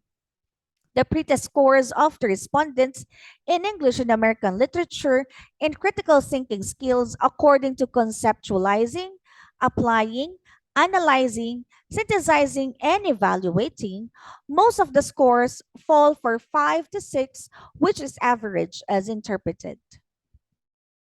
The post scores of the respondents in English and American literature and critical thinking skills according to conceptualizing, applying, analyzing, synthesizing, and evaluating, most of the scores fall for 7 to 8, which was interpreted as good. Good day, everyone. A warm greeting from SDO San Pablo City. My name is Clarice Jean B. Cordora, teacher 2 from Don Enrique Bautista Elementary School. Today, I'm going to share with you the study revealing the reasons why most of my students from grade 3 cannot accomplish their learning modules on time. This is entitled as Problems of Grade 3 Pupils in Completing Their Modules at Don Enrique Bautista Elementary School. Learning in the new normal is a big challenge in the Philippines. The Department of Education believes that education must continue despite the pandemic. That is why the DepEd adopted and implemented the flexible model of blended learning despite many hesitations. Many opted for the modular distance learning. It is the use of modules made by education experts for different tasks and learning activities based from most essential learning competencies. Scholars generally agree that modular means of learning have many advantages for students in terms of their capacity to offer flexibility, choice, access, and mobility. Now, here are some of the key literatures that are related to my study made by Luania JP in 2021 and Emma Estravella in 2021. Both of them discuss the challenges of the parents and students in distance learning. For the statement of the problem, the purpose of this study is to uncover the problems of grade 3 pupils that they encounter as they accomplish their modules during the modular distance learning. Specifically, the study sought to answer the following questions. First, what is the demographic profile of the respondents based on age, gender, family income, parents' educational attainment? Next, is there a significant relationship between the attitude and respondents of submission and the modules and the demographic profile based on family income, parents, and parents' educational attainment? And lastly, what are the factors that affect the pupils for late completion of their modules? To answer these questions to this problem, I used a descriptive correlational design for this study. The study respondents were the 30 grade 3 modular students of Don Enrique Bautista Elementary School. The primary data gathering tool is the use of online survey questionnaires. For ethical considerations, since the study participants were minors, this study ensures the confidentiality, anonymity, obtained informed consent, and voluntary participation from all the participants. To present the demographic profile of the respondents, here are the 4 graphical representations. The first graph shows the youngest age of the respondent was 8 and the eldest was 12. For the next graph, the study reveals that 17 of the respondents were male and 13 were female. Presented on graph 1.3 was the monthly income of the respondents' parents. Here, the majority of the respondents belong to the poor families of Barangay San Francisco, San Pablo City, with monthly income that range below 5,000. For the last graph, it is the respondent's profile in terms of parents' educational attainment. Out of the 30 respondents, 12 were high school graduates, one attained college degree, and majority, which is 16 of the total sample, did not even finish high school degree. Now, to answer the research question number 2, as seen in table 2.1, it can be seen that there is a significant relationship between the two correlating factors. This coincides with the observation that most of the parents' reason why they submit their modules late is because they need to find time where they can maximize their money for transportation. With a correlation between the manner of time and submission and parents' educational attainment, as you can see in table 2.2, the study findings led to the conclusion that there is also significant relationship between these two factors. It can be observed in the previous profile where 56% of the responding parents were elementary undergraduate to high school undergraduate only. Lastly, to answer the third question of this research, here are the factors that affect the grade 3 pupils for late completion of their modules. Data from this table revealed that the respondents acquired a high reach score of 66.7%, in which they feel good when they are able to finish their modules on time. However, 53.3 to 56.7% considered average rating ensures that all tasks in the modules were answered completely. And lastly, percentage score ranging from 10 to 20% interpreted as below average rating, respondents agreed that they were more motivated to finish the task if being rewarded by their teacher. Moving to the implication, it was discovered that for some personal reasons of the respondents, modular distance learning has a negative impact on them, as most of the respondents had the difficulty completing their modules on time. The study reveals that the difficulties they face while participating in distance learning. These results can also be used as reference for other teachers who experience the same dilemma as the researcher.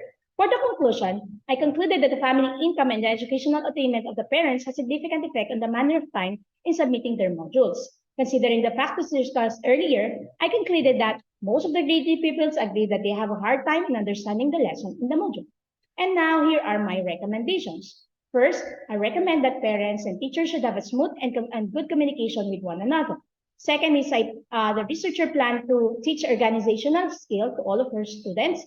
Third is guiding parents on how to help the child in answering their module. And lastly, teachers must exert extra effort to reach out all the learners in modular distance learning. Now, here are some of the chosen references that I use in the conduct of this research. Again, from Schools Division of San Pablo City, thank you very much for listening. Good day, I am Denward Arpasia from SDO San Pablo City, and on behalf of my co-researcher, Dr. Daisy C. Miranda, I'm here to present our research entitled Exploring the Lived Experience of TWL Teachers and Students During the Utilization of Techbook Lab on Wheels Amid the COVID-19 Pandemic. Education must continue in times of crisis, whether in a calamity, disaster, emergency, quarantine, or even war. Learning delivery modalities were adapted to uphold the right of all citizens to quality education despite the pandemic. However, the school's TBL specializations struggles the most with adjusting to the different learning modalities because they rely mainly on acquiring hands-on experience and training. Conducting work immersion also poses a problem because of home-based work immersion requires equipment not commonly found inside the student's home, putting them at a disadvantage. This project, Techbook Lab on Wheels, is a self-contained, standalone, and mobile laboratory that can accommodate student participation in hands-on training and exercise in the different TBL specializations. The project aimed to address the gap in teaching TBL skill-related competencies during this pandemic, provide a home-based work immersion opportunity for TBL students, and train students to acquire essential competencies required in their chosen TBL specialization. These are the key literature of this study. Yip et al. Mentioned that it is difficult to migrate to distance and online learning for Tibet curriculum because it focuses more on practical skills acquired through learning by doing.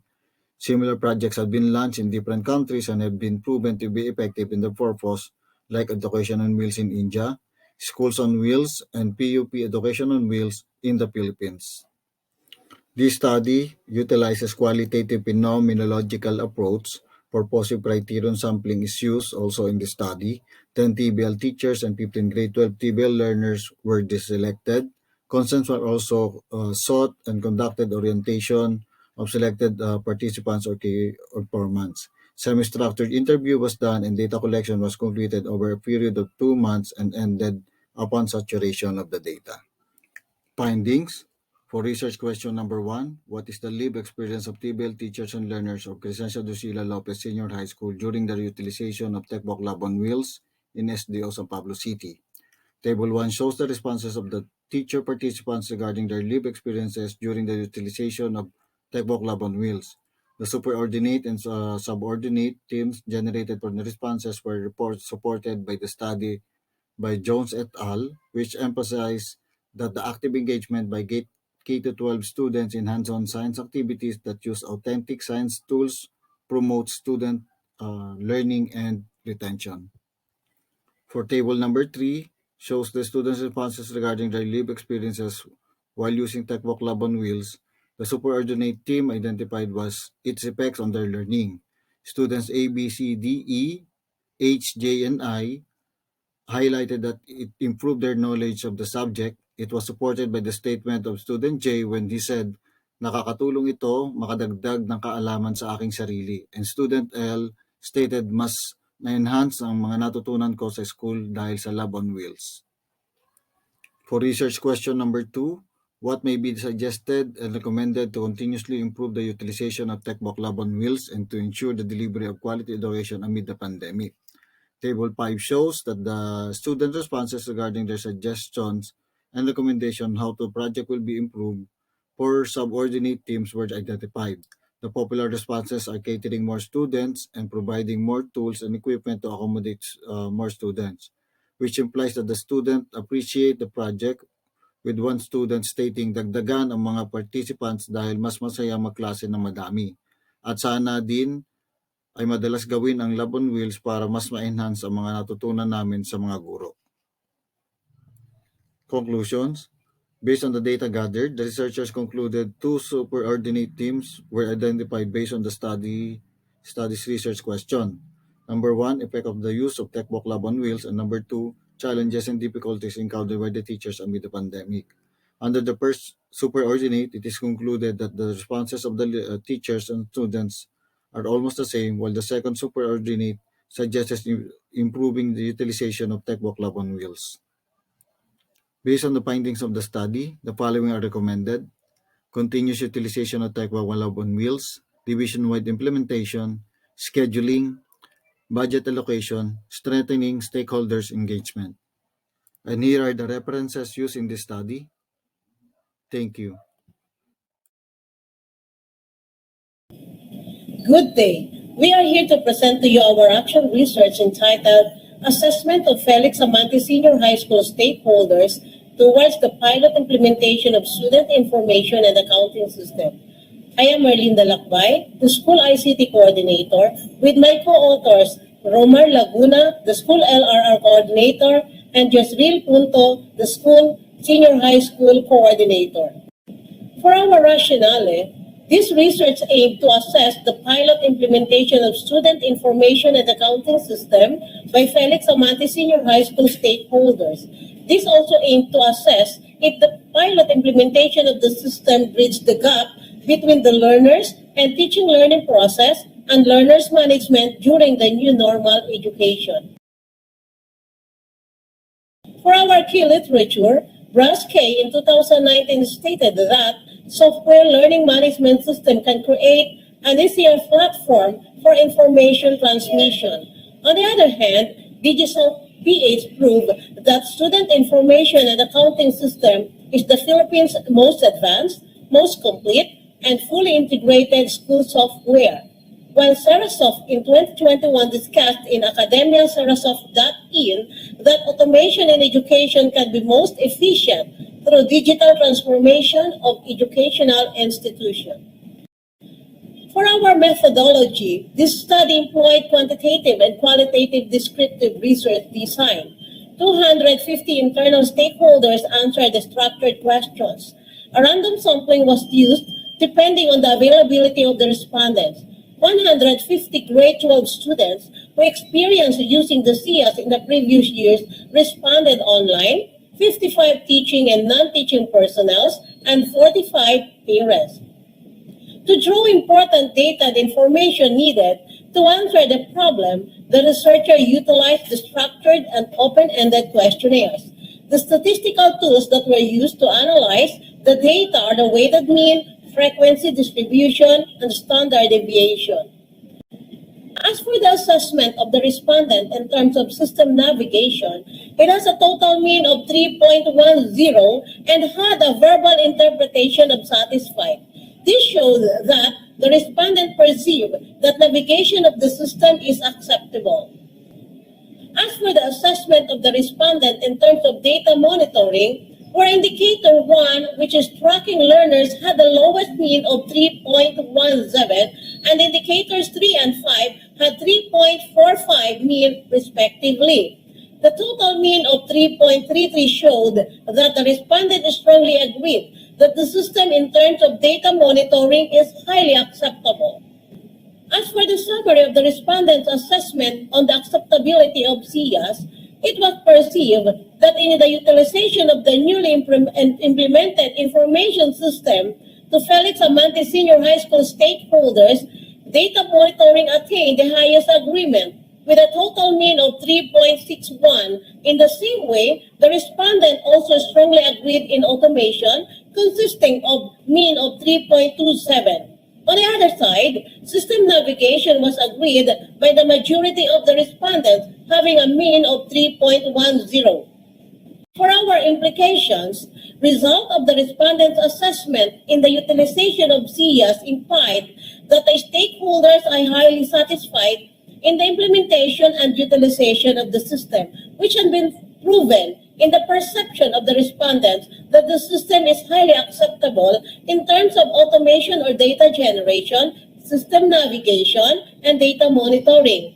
The researcher believed that automation in education would give various benefits not only to the school personnel but to the students and parents as well. For our conclusion, result of this study showed that the internal stakeholders perceive that the system are highly acceptable in terms of automation or data generation, system navigation, and data monitoring. This study also revealed that the overall perception of the internal stakeholder in the newly implemented system is highly acceptable. This study further discussed the possibility of the system in bridging the gap between learners and teaching learning process and learners management system in the new normal education. For our recommendations, in the new normal education, the researchers advised that the Student Information and Accounting System, or SIAS, be used to bridge the gap between the learners and the teaching learning process, records, and learners management. It was also recommended that the system already in use in students, teachers, and school records be improved and developed for future usage. Thank you. Improving learners' vocabulary through Project Music, making use of singing integration in class, by Darius A. Hoven and Glenville Anay Suarez from San Bartolome Integrated High School in the division of San Pablo City. Based on a 2019 PISA report, 80% of Filipino pupils did not achieve the required level of reading competency. According to a collaborative report by the UNICEF, UNESCO, and the World Bank, only about 10% of Filipino children can read simple text or understand a short story. In San Bartolome Integrated High School, 166 students belong to the frustration level of reading based on the secondary reading inventory. 51 of these learners belong to grade 8. Reading comprehension is a complicated construct made up of various components that function together in an integrated manner. Thus, it is important to address learners' reading difficulties by breaking down these components and providing intervention for each one. Vocabulary is one of the 5 major components of reading. It is the understanding of words and their meanings. Without understanding the meaning of the majority of the words, learners will be unable to grasp text. The use of song, which introduces learners to new vocabulary and phrases in an enjoyable manner, is one strategy that can engage learners in acquiring vocabulary. Here are the key literatures used in this study. According to Wiggins, integrated teaching allows students to establish more connections that lead to a deeper understanding. According to Dyer, music boosts elementary children's involvement, aids retention and recall, and improves phonemic awareness. For Ika, students found it simpler to understand the meaning of the words and memorize the vocabulary when songs were used. and Pisutang Kun found out that the combination of melody and words is easily remembered by the brain. Hence, project music or making use of singing integration in class to improve grade 8 learners' vocabulary skills. Pre-test on vocabulary skills was done during the pre-implementation.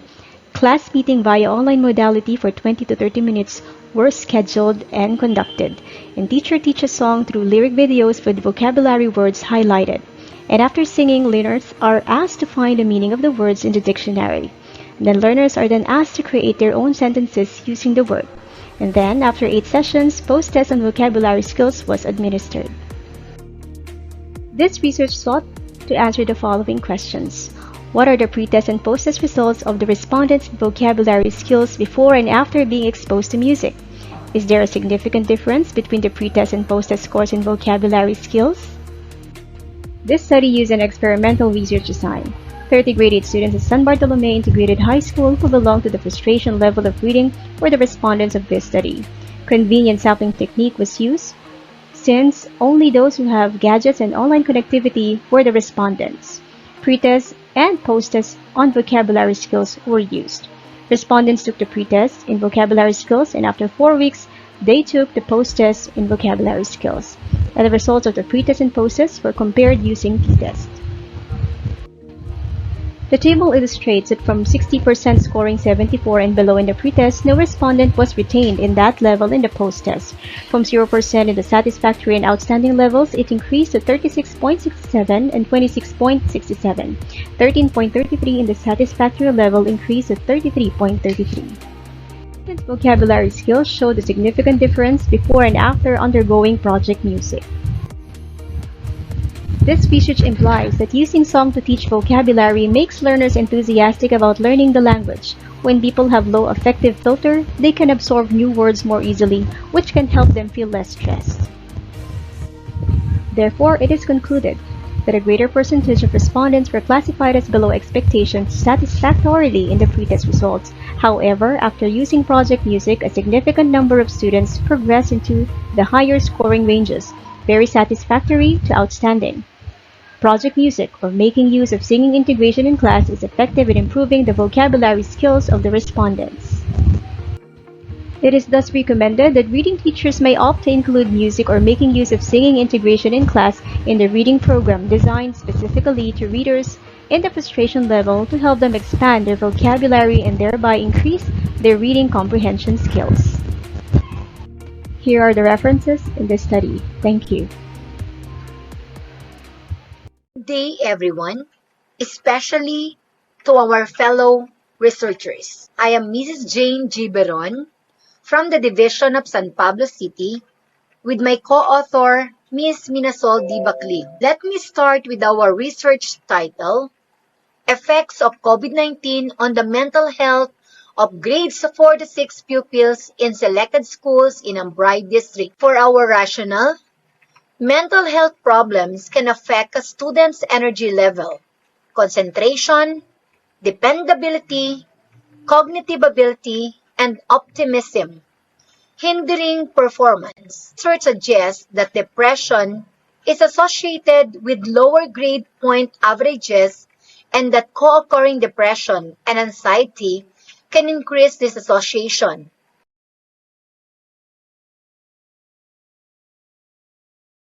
Literature, according to the National Statistics Office, mental health illnesses are the third most common form of morbidity among Filipinos. In the assessment conducted on the Philippine mental health system, there was a report on a prevalence of 16% of mental disorders. With this alarming number of cases, it is surprising to see how the Philippines is currently responding to this problem. We use mixed method research and descriptive method research design. Participants, 85 grades 46 pupils. The participants' demographic profile. Participants of the 85 elementary grade students of Ambray District were selected through purposive sampling by the researchers. In score items. The mean PSS score for the 85 participants was 18.0 with standard deviation of 4.6, indicating moderate perceived stress prior to the interview.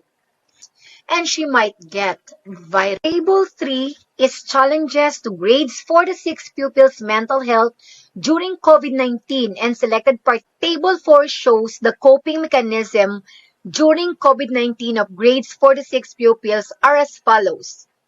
Like self-management, the majority of the participants, or 55/85 or 65%, were using various means to help themselves cope with stress and anxiety during the pandemic. Another one is seeking support from others.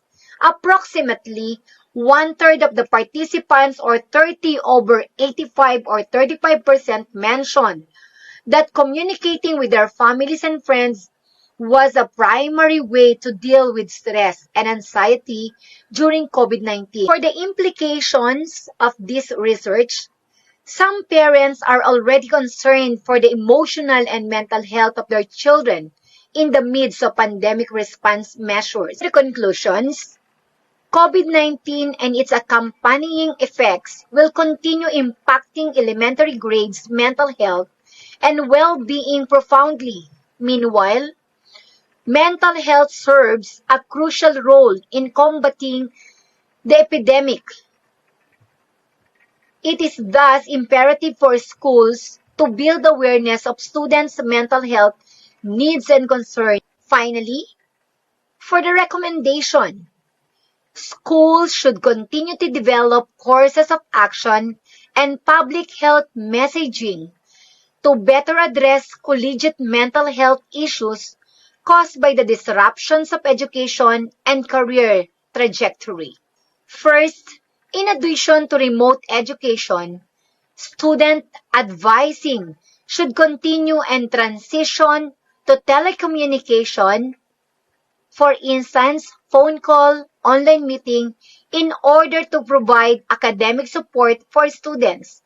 Second, for students whose projects were affected by the pandemic, advisors should actively engage in helping students seek alternative plans, enabling them to work from home to maximize learning experiences. Third, schools should work on innovative methods to support students to move projects and capstones forward so that students can fulfill graduation requirements.